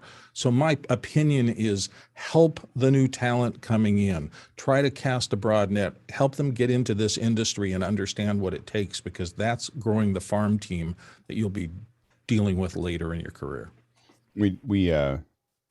We always do casting when we're doing talent agencies. So we don't ever want anyone to show up first day from, for a shoot from a talent agency, because to Bill's point, we get some that are hot, some that are not, and I mean that from a talent perspective of just like, oh, they're not quite there yet. And so we cast everybody. If we're going to use talent agencies, we want days between when we're talking to people and when we're doing the event. We don't want them to just supply a bunch of people, because we haven't found that to be very successful. But to Bill's point, you do definitely see diamonds in the rough that show up, and so you want to look for that too. The next big thing. Next question. And hold on, Bill, hold on 1 second. I just want to see if we can fix this. So if I hit answer, okay, try that now. There we go. Douglas Carmichael's great. What would be the most effective process for preparing talent if the talent is in a remote location? Would a separate green room, Zoom breakout room be an effective tool? Yeah. So what we do for that is to prepare the talent in a remote location. Number one is we recommend sending a kit.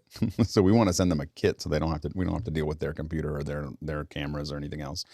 We send them a little questionnaire. What kind of internet do you have? And do you know where your router is? Little things like that, because we want to know how long the Ethernet cable should be so they're not on Wi-Fi.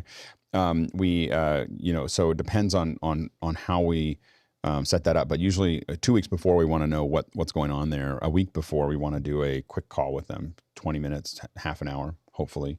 Have them either set their kit up or work with what they have to make sure that it's set up. The reason we don't want to do it the day before or the day of, which is what a lot of our clients would like, is because we don't have any time to error correct. If something's wrong with what we're there, I don't have time to send them anything. I don't have time to send and oftentimes I don't have some time to send someone over. If they're in LA or New York or parts of Florida or whatever, I can send somebody over to there to fix something.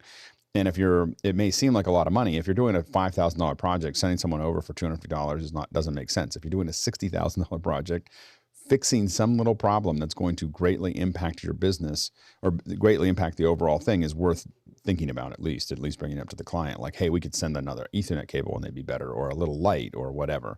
So you want to do those the week before, so that you can actually fix things that are there.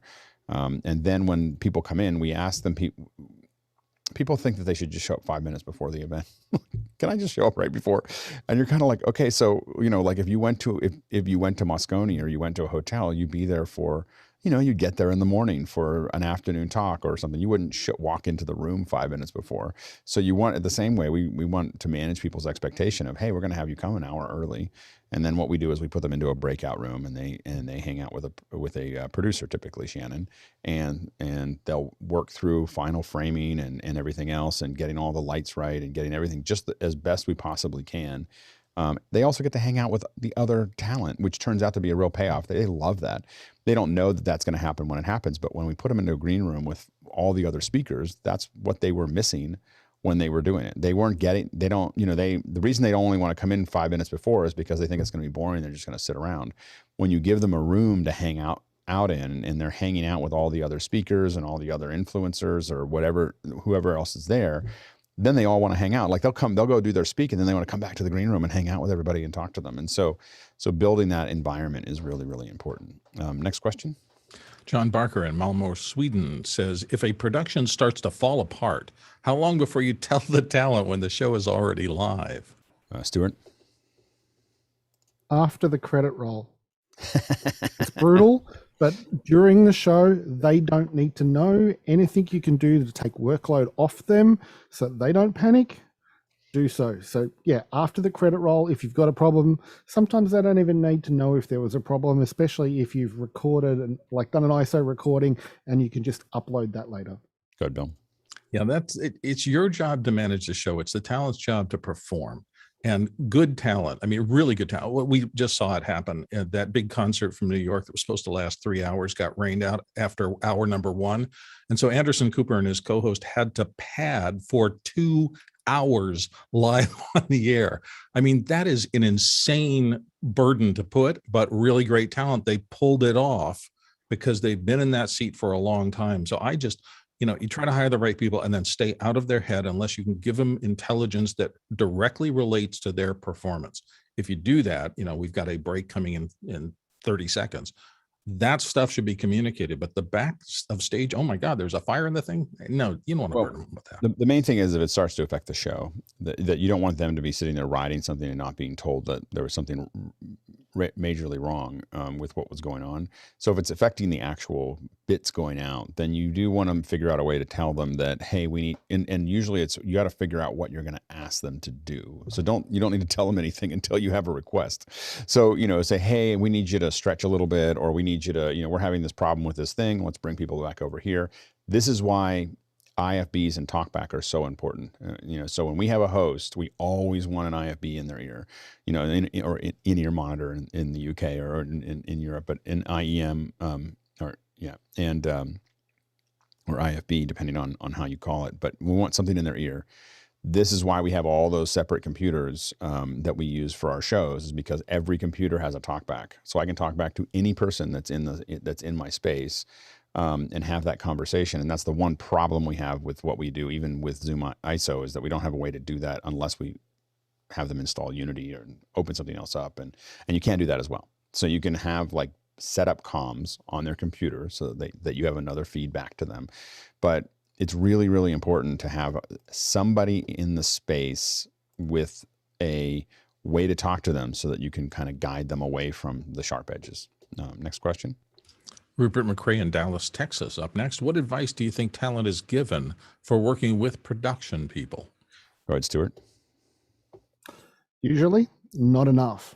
And I'm going to be brutal about this. A lot of people who are in front of the camera, especially starting out, are not told anything about what's going to be going on around them. They're just expected to perform. So things that need to be coordinated, like say set pieces coming in or cables and cameras moving and what have you, the first time they see it happen, they're like, deer in the headlights, what's going on? Because they're not informed enough. And this is something all of us need to work on and need to do more of, and just share the right knowledge. But again, as Alex said before, do it in a way that doesn't raise their blood pressure. Yeah. You don't want to give them the information they don't need, but definitely making sure that they know how they're going to do what they're going to do. So you're going to, a lot of what I do in a lot of these events is sit there and talk to the talent going, okay, you're going to come in from this door. You're going to walk through here, see this. And we try to mark things out. So what we call spiking the floor, putting X's on the floor. You need to stand here. Or a lot of times when there's a place we want them to walk and we're not going to see it from the camera, we'll have big white pieces of tape that go down through the, like, this is how you're going to, walk along the yellow brick road. We actually had one production. I didn't think of it, but it was great. They had a rollout yellow brick. It was like a yellow brick print on think about it like a red carpet, but with a yellow brick. And they just said, just follow the yellow brick road. Literally, the people that were, as the speaker was walking along, they had skipping. No, but they had a couple people. It was the coolest. It was the funniest thing I'd ever seen, and it was a fun show. It wasn't super serious corporate. It was a corporate show, but it was supposed to be fun. But they had people along the this is backstage. Like nobody in front saw it, but they were trying to get everybody in the right mood, and they literally had people kind of not totally dressed, but kind of dressed like Wizard of Oz. But as they were walking down, they just said, Scarecrow and a Tin Man. No, there was no Tin Man or Scarecrow. It was a little more subtle than that. But it was funny because it was just like they'd walk and they'd look over at the person. The person would just say, "Follow the yellow brick road." It was was like, follow the yellow brick road. It was so great. And I was like, I'm going to steal that. I haven't been able to find a good excuse to do it. And I can't find where they got that print. I think they might've made it. So anyway, it was a really high end event. It was super, it was like, that was one of the coolest directions for talent in the back that I'd ever seen. Next question. Stephen M. in Madison, Wisconsin says, even the most intelligent guests can get tongue-tied in front of a mic or camera. Do any of you encourage guests to warm up their voice with tongue twisters, yawn to stretch, and so forth? Do any of you do this for your own prep? Go ahead, Bill. The answer for me is no. I don't want to get in their head with mechanics. If I do something, is to try to engage them as a person just with me, if that's my job right now. And that's an important point too. The more people that try to get in somebody's head before they go on in the minutes for performance, the worse results you're going to get. There should be one contact voice that they can depend on, whether that's their IFB or a floor director or somebody. I actually was put in a position once where I had to do something on a live to tape thing, and they didn't tell me who was going to cue me as the voiceover. So I got 3 different cues at 3 different times from 3 different people to start the voiceover. That just does not work. So you've got to have your stuff together, and you've got to have one voice that can communicate with that talent so they know what they're supposed to do. Clarity is critical. When I do voiceovers and when I do events, I use, I don't do it for like everything that I do or Mac break or anything else. I'm kind of comfortable with that. But if I'm doing a voiceover, I almost always put a cork or something about the size of a cork in my mouth, and I'll count 1, 1, 2, 1, 2, 3, 1, 2, 3, 4, 1, 2, 3, 4, 5. And I'll do that all the way up to 10. I find what it does is it has your teeth get trained, at least for a little bit of time, to be further apart. It creates more diction. So, and I learned that in stage.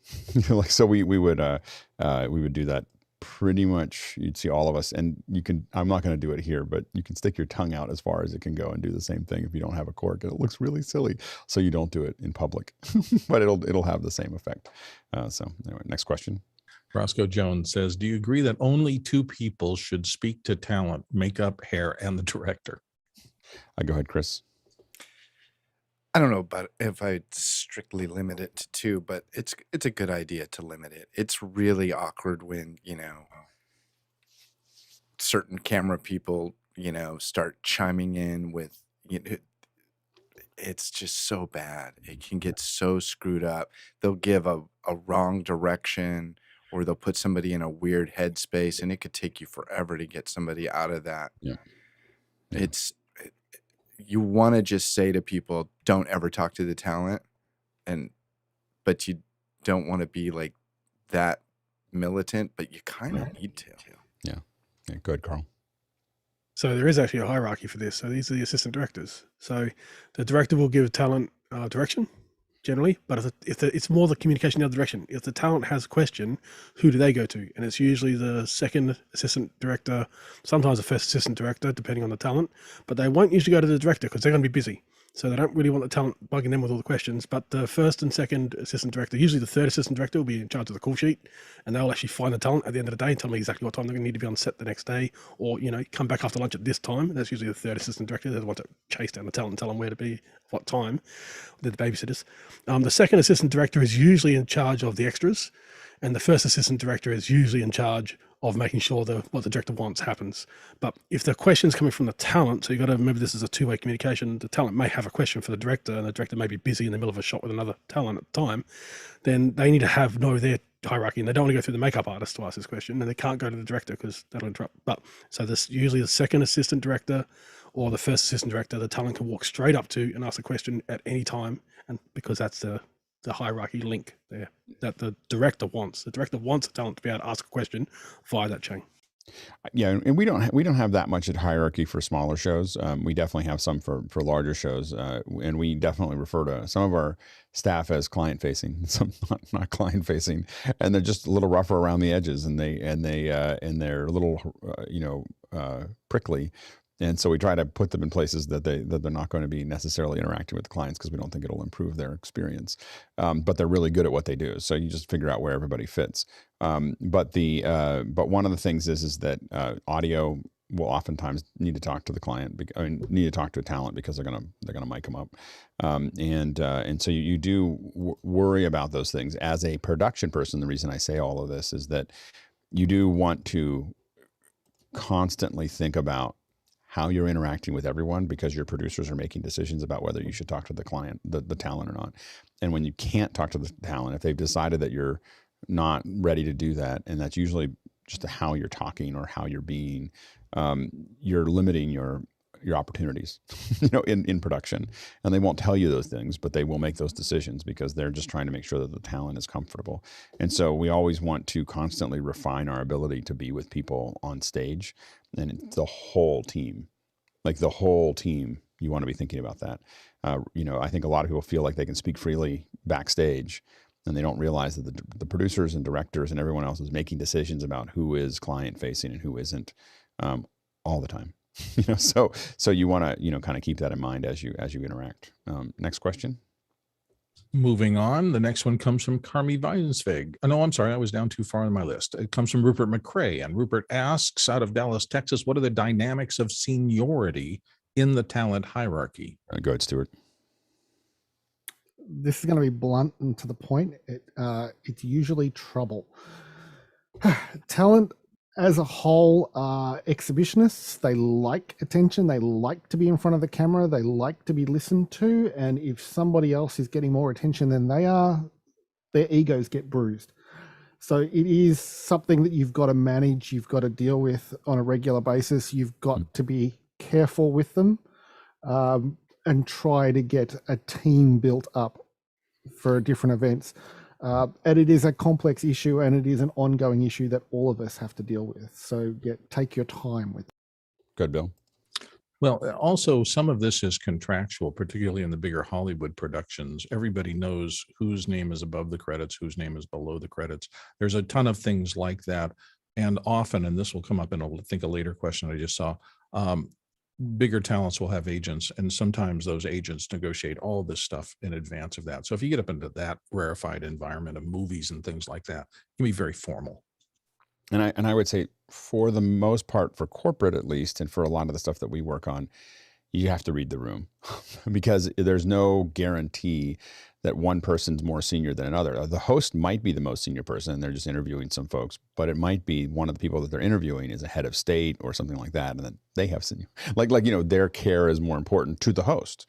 And so a lot of it is that there is, in a lot of ways, you want to read the room with the talent of who, what the pecking order is and who you need to pay attention to, and they may not agree on what that is. In general, I love when you walk into the back of a Ritz hotel, like if you go through the service entrance of a Ritz hotel, which I've done a lot. I've loaded into a lot of Ritzes. I've never actually, I don't know if I've ever stayed there, but when I've loaded in, it says, ladies and gentlemen, serving ladies and gentlemen. It is that we're going to hold ourselves that way. We're going to be that way. So you want to be that way with everybody, including the talent. But then keep track of when people are uncomfortable, you're constantly looking for, and what you really are looking for in talent is who's uncomfortable, and try to figure out a way to solve that as fast as possible, because it's contagious. So, uncomfortable talent makes other talent uncomfortable. So regardless of where they are in the pecking order, you want to figure out how to solve problems when they have them before they start talking about them. Go ahead, Chris. Yeah, sorry to butt in.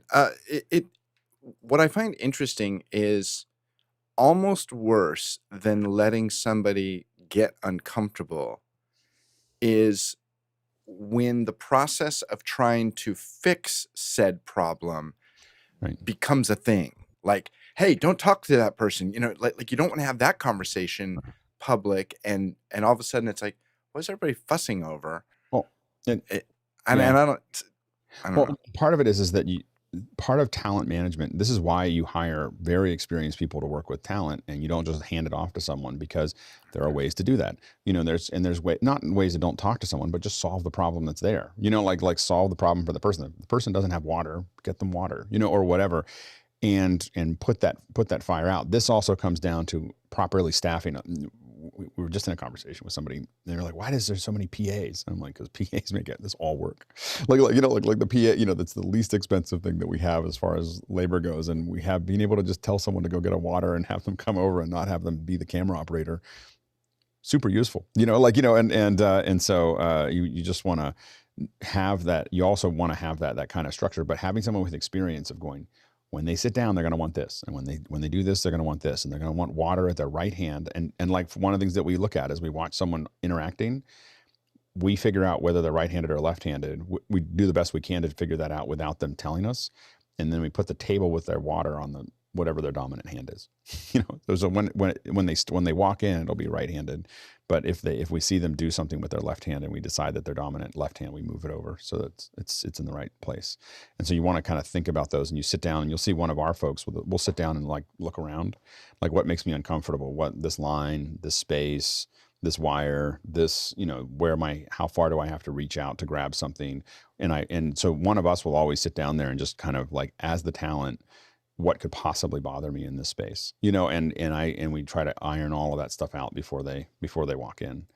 Next question comes from Douglas Carmichael, and Douglas says, without an A2 or an A3 on site, how do you handle mic placement if the talent is using a lavalier? Do you send instructions on where to place it, or do you coach them in the green room? Go ahead, Stuart. This is one that's going to be fun for a lot of people to do online, but I'll step through how it's done when you've got to deal with somebody who is like, say, me walking into a change room to give the microphone to a woman who's going to be on screen. Is I will pantomime how I would want it done, show, and then leave and let them do it. Same for this. It's like you can easily just show them from your camera how it should be placed and what have you, and then leave them to do it. So even tell them, turn your camera off, I'll be back in 5 minutes, and we'll do a sound check then. But it's a case of, it's the easy way to pantomime them, to show them. Yep. Go ahead, Bill. Yeah, listen, the bottom line of what I think we're all going to talk about is this is a human to human. You're invading someone's personal space, and there are a lot of dynamics that go into this. So I think the most important single rule is to just tune your intuition up to 1,000 and read the person you're working with. If they seem to be completely comfortable with what you're doing, you proceed in the most quick and unintrusive professional way you can. If you get any concern feedback, if you get, a little nervousness or the eyes casting to the side, back off, slow down, and you're there to do a job. You must do this job. But the last thing you want to do is put that person into a defensive or bad headspace, because that's going to affect performance, and that is anathema to this process. Be direct, be quick, get it done. You're a professional, they're a professional, they're in a situation, but be really sensitive to everything you see and feel about this. Women A2s are gold, just in case you're wondering, because they're hard to find with the gold. Yeah, I will just say, if I get that look for one moment, hey, Linda, come over. Can you help me with this? Bring somebody else into the situation and see if you can get a female to work with a female. That's huge. Yep. Next question. Douglas Carmichael is, how do you handle monitor mixes when working with musicians? Have you ever had any horror stories? Go ahead, Carl. So if they're professional musicians, let them handle their own monitor mix. So there's two very simple products for this. So this one is essentially an AB. So this will have them on one channel and the rest of the mix. So the rest of the band, let's say, or the click track or whatever else, the playback maybe, on the channel. And they have two knobs. One knob is the amount, so the mix of them versus the mix of the playback, let's say, or the rest of the band, and the total volume. If you have a more dynamic setup, then you're going to just simple, this is another personal mixer. So this is a 16-channel digital mixer. They can make their own, or you can actually set up their own for them. And you can say, hey, look, this is, channel 1 is the drums, channel 2 is the guitar, channel 3 is, you can actually label. That's why that big silver down the bottom is there. So you can put down tape and actually label it for them. And they can simply just touch each button and turn the volume up and down for each one for their own personal mix. Both these products can be either used in in-ears, over-ears, or in wedges. So that's where these products come in very handy. And there's a minus one as well, 48-channel minus one as well, which is quite nice as well. For our larger projects, most of the concerts that I work on, we kind of want a concierge experience for them. So what we want to do is we give them a bus Each one of them has their own bus that's coming back to them, and they're going to ask us, hey, can I hear a little bit more drums? Can I hear a little bit more of my vocal? Can I hear the the click track? Can I hear whatever it is? And they just call it out on stage. We just say, just let us know what you need, and it's kind of that kind of white glove. If you're not sure, and it's, again, you don't have someone that has you don't have enough buses to hand everybody their own, then Carl's solution is perfect. But what we try to do is have a band up there and they're just calling out, like, I can't hear this enough, and then somebody solves it on the other end, and then they just keep doing what they're doing. It allows them to stay in a space. When they're technical, then Carl's is better because they can just do what they want. They just sit there and twist it. But a lot of times we try to keep them just in the music space, just complaining as needed. Go ahead, Chris. Yeah, one time I was setting up a brand new console, and for a myriad of reasons, I had a very limited amount of time with the band to get 7 monitor mixes down fast. And what I did is I had an A2, and he sat at the console, which was, front of house position. And I went up with a wireless stick mic, and I stood right with the bass player, the guitarist, the drummer, the singer. It's like, what do you need? What do you need more of? Can I get more? Yeah, a little more. And I just talked it through with my A2, and it was just face to face. And then I'd say, do you love it? Okay, if you love it, great. If you want to change it, that's fine too. Right. Just have that real, yelling from, 300 yards away or whatever. Or just being.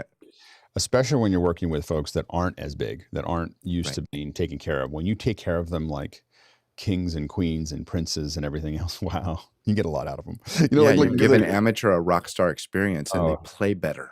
Yeah, it just really, that figuring out all these things, these little special, like we send these kits out that are really hard to put together, but people have to put them together in their house. This is all during COVID, where we couldn't send anybody out to set them up. And we have all this stuff, and they go through 45 minutes of it. And at the very end, we say, hey, because we set it up over video with them to test it and everything else. We go, hey, in that third box, there's a little white box. Can you grab that? We're missing something there. And they pull it out. It's little cookies. And, it's like, and it's just like those little things that you can. Thanks, Alex. I'm diabetic. Yeah, exactly.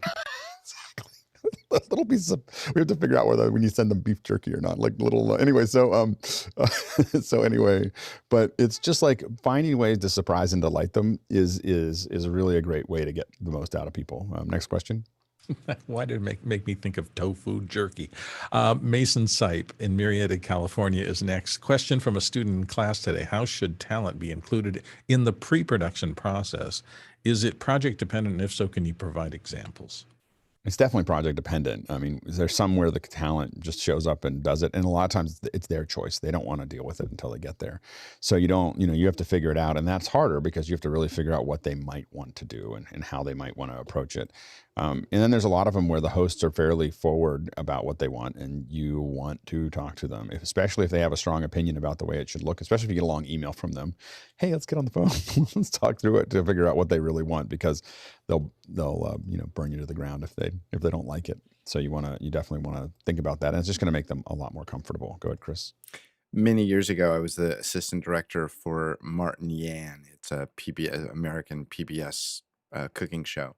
Yan Can Cook. And Martin was absolutely involved in everything. We had many meetings about how far the oven was going to be from the sink when we built the set, and because it was all soundstage, and it was really important. And it was important that when he got to his TV kitchen, that he could perform and do what he needed to do. And he was very particular about every little detail.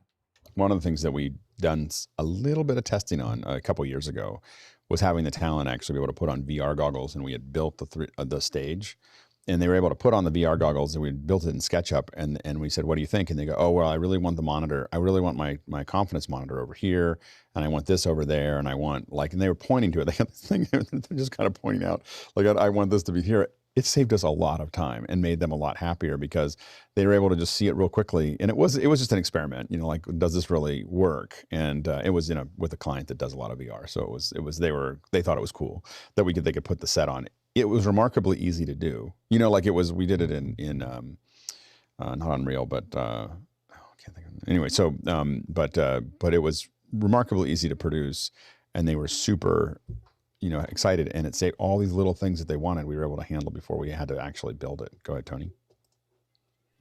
So I don't have a lot of experience in running a show, but one of the things that I've learned to do is to share as much information with my guests and my panelists as possible in the form of text, telling them what's going to happen, how it's going to happen.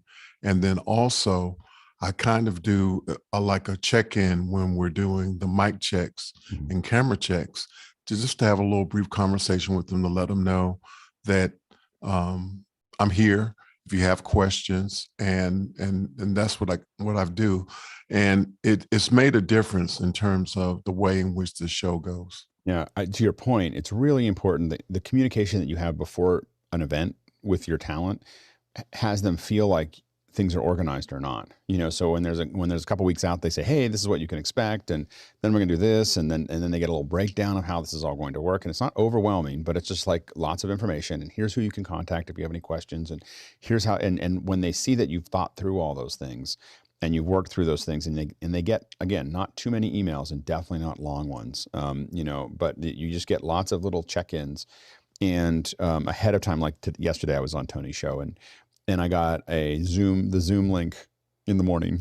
Like, here's your Zoom link for later this afternoon. I was like, oh, that's a good move, rather than sending it to him right before, or right, you know, whatever. And so getting ahead of those things is super, super useful. And Tony does it really well. Next question. Kaimi Vajzovic and Redondo Beach here on the panel often, or at least in the back end often. How does one make sure that one has the appropriate craft services for talent, dietary restrictions, favorites, and so forth? Go ahead, Bill. Simple answer is ask. You should always, ahead of time, this is for both cast and crew, I believe, determine if you have people have special dietary things. You might find that Tim is a vegetarian, and you make that a note on their card on your database, so that you make sure that there's something that they can eat. There's nothing worse than leaving people out of this. And on the big sets, again, often these things are contractual. You've all heard about band writers being specific, and I have said circumstances where an agent will actually talk to the production company and say, this actor or actress needs this dietary set of circumstances. Well, and there you go.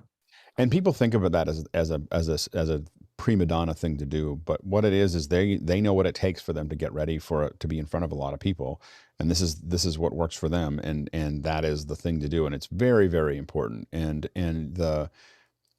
you can ask. If you don't get to ask, you want a little bit of everything. So, you know, the spreads that we give for talent and for crew, but definitely for talent, are pretty wide ranging. Lots of different teas and lots of different, you know, and good coffee, and lots of, you know, little different kinds of snacks that they might be interested in. So, but you ask when you can, and when it's a more general thing, make sure that you really cover the gamut, and make sure that if they're vegetarian, or if they're, you know, if they're lactose intolerant or whatever, there's always something there that they might want. Next question. Kyle Hastings of Selinsgrove, Pennsylvania is up next. Has anyone experimented with phone number masking like the Burner app, so you don't give your personal cell phone number to talent or their agents? Go ahead, Stuart. This is a potential can of worms. Firstly, that sort of app works by turning off the caller ID sending. You can actually do that in the phone yourself if you want to go through the menus. The problem is you're talking about masking it deliberately from people who might need to it, so you won't be seen as professional if you're doing that.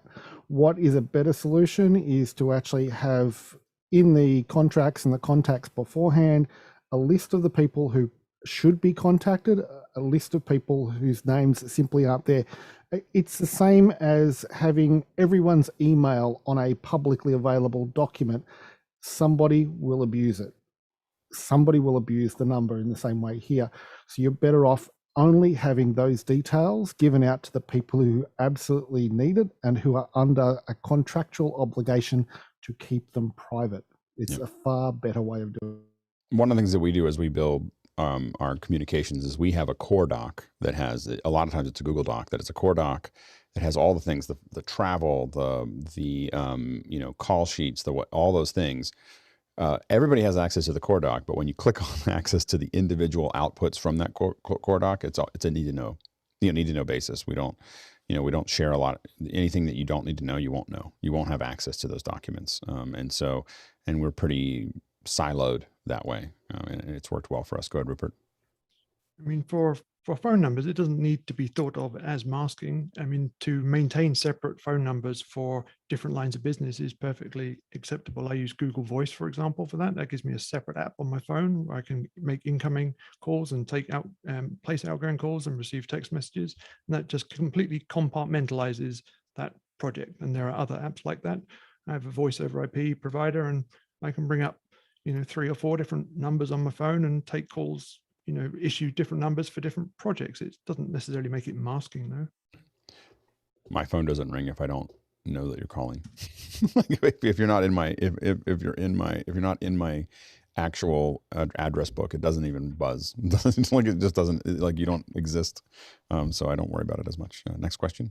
Stefan Fischer in Würzburg, Germany. What other second communications channel like WhatsApp, Signal, and so forth does the panel prefer to exchange written messages when the show or a large Zoom is running with talent up front? Anything free like Mukana? Go ahead, Carl. So if you're talking like a back end while the show's running, then Slack is a good one. Some people use Discord. So these are essentially like written comms in the back channel. So yes, so Discord and Slack are probably the two most common. You can get proprietary ones. I'm pretty sure maybe Unity probably has a written version as well. For a variety of reasons, we typically use Signal. So if we're texting during a show, I mean, we might use, if for some of the core people, we might use messages to go back and forth, or but Signal is pretty popular among a lot of us. It's pretty secure, and we have it set to disappearing pretty quickly. So it's mostly just for raw communication going back and forth. Next question. Comes from Walt Palmer in Rebelith Beach, Delaware, it looks like. I probably mispronounced that, sorry. When recording a show, do you prefer to shoot B-roll pre or post the main event? Go ahead, Stuart.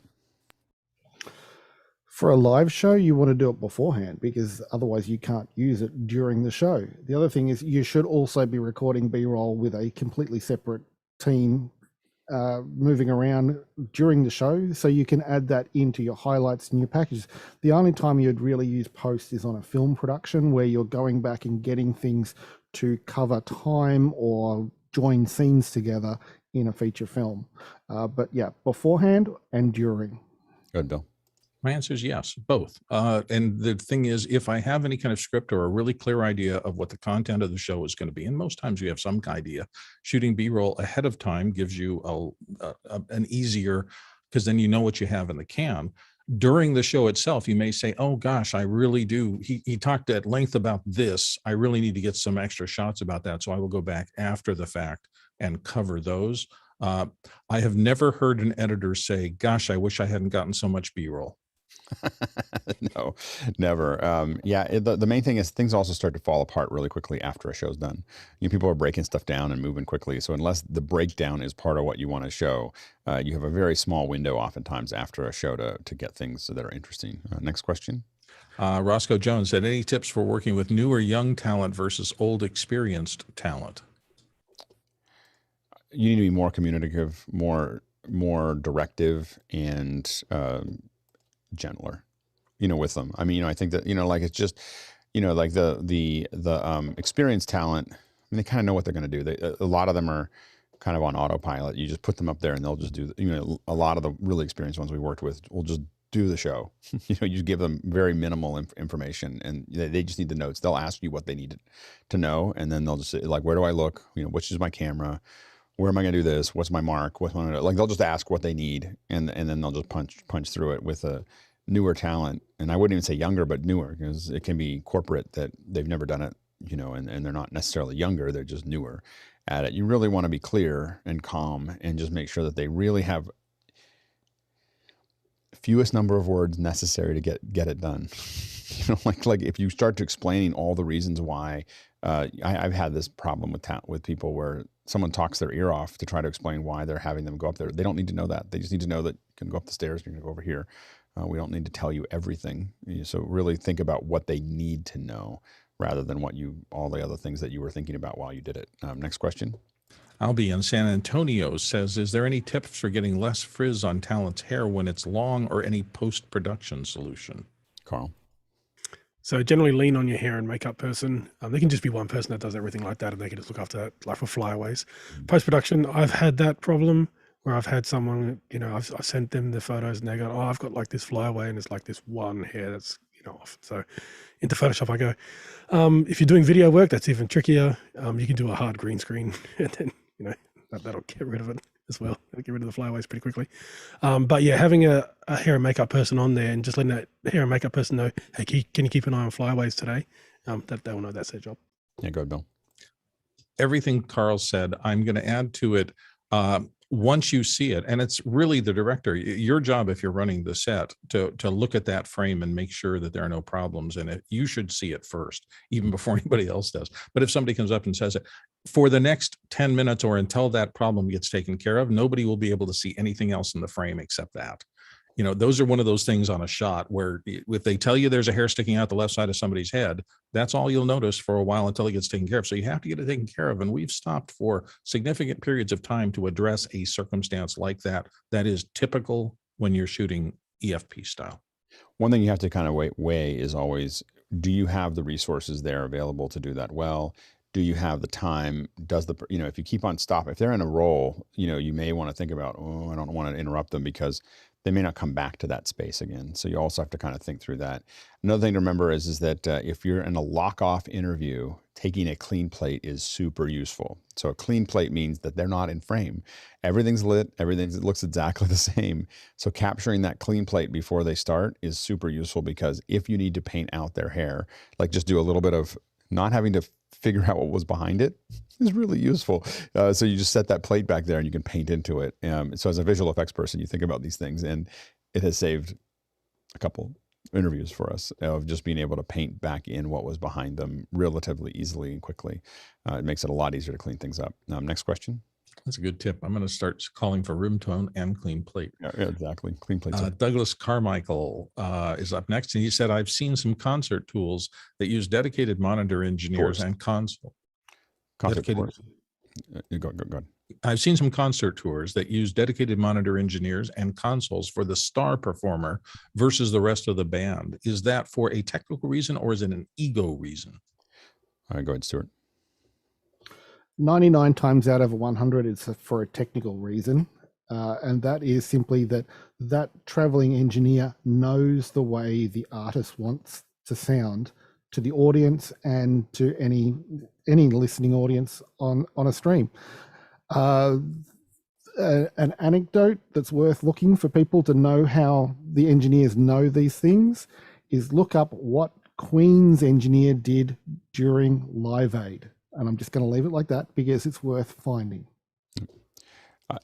That person, whoever's the star, is bringing all those people in, the entire audience, and them being comfortable is the most important part. It's not just ego. They're the reason everyone's there. The rest of the band is in a supporting role. So it is, you can't necessarily, it would create cacophony sometimes to have an engineer for each person, but for the person who everyone came to see, it's important to make sure that they have absolutely everything that they need. It's a really inexpensive solution for that type of thing. Next question. Douglas Carmichael's up for our last one, and he says, if the musicians are not the focus of the event, a theater pit, circus, or so forth, how do you remind the musicians to stay in their place? Go ahead, Carl.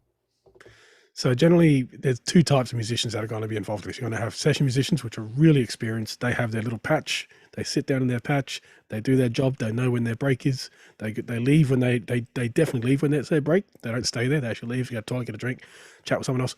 They come back and they sit in their patch and they've got all their equipment around them and they enjoy the show. Then you've got younger musicians. So if you're doing maybe like a early college, high school kind of musical, and you're the person who's running the cameras, and you got musicians when it's the end of the music and it's the acting's happening on stage and there's no more music and they're just getting up and walking in front and coming into your camera shot. That's where you got to need like an assistant director, an assistant person, essentially a PA who has a bit of authority over these younger people and telling them these are the times when you have to be frozen. Then these are times you can move quietly, and then these are the breaks where you can talk to each other. You have to give them these strict times of when they have to stay in place, when they can move quietly, if they need to go for a break, go do something, and this is the time you can talk to each other. You know, so you do need to give them those so they know they're coming. If you say, I need you to be like professional from the beginning of the show to curtain down at the end, they're not going to do that. They're going to break eventually. So you have to tell them when they can do those separate things during the show to ease their minds if they're younger musicians or just younger talent. Go ahead, Stuart. Yeah, Carl was being nice when he just said younger rather than saying amateur or unprofessional, because we're also talking about the sort of people who will tune their instrument while somebody else is standing at a podium speaking, and it's not a professional look.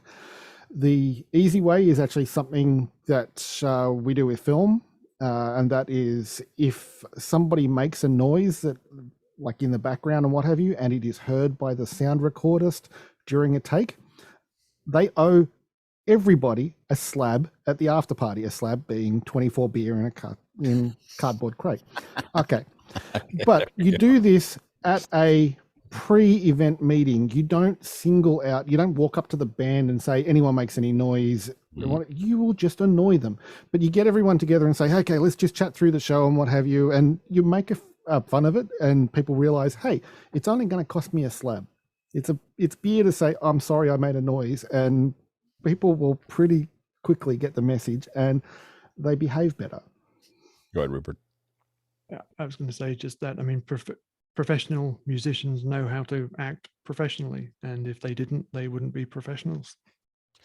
But again, as a producer, I generally hold, maybe not myself legally accountable, but morally accountable for everything that happens on the stage. So, and what I mean by that is if someone does something that's unexpected, that breaks my thing, I don't blame. I figure I look at it as, what did I not say that had them think that was okay?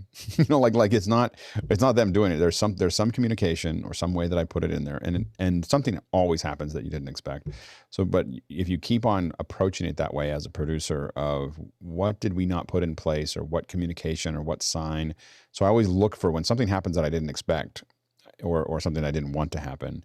I always look at that situation, and there's a bunch of meetings, and we'll have a bunch of talk. You know, because I'll write it down. Like we have this thing called a room for improvement, RFIs, that we're constantly filling out during a show. And you'll see me you'll see something happen. You'll see me look down at my phone, and that's me filling out an RFI on something that happened. I saw something over here that didn't work. I saw this. The temperature was wrong. The sandwiches were cold. Whatever it is. And then there's a whole bunch of meetings when we talk about it, and we're like, how do we create something that doesn't have that happen again? And so you want to keep on refining it, using every opportunity. And so when they stand up, you're like, what could I have said? And then the next time you try it. Then if it works, then you keep using it. And if it doesn't work, you move on.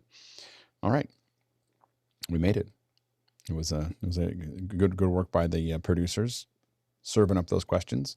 Good work by the panel. We're a little late today, but we held our own. We kept it rolling here. So it's very, very well done. And yeah, so we're off to it. So we'll be back tomorrow to do this once again. And now we're going to jump into the after hours. Thanks.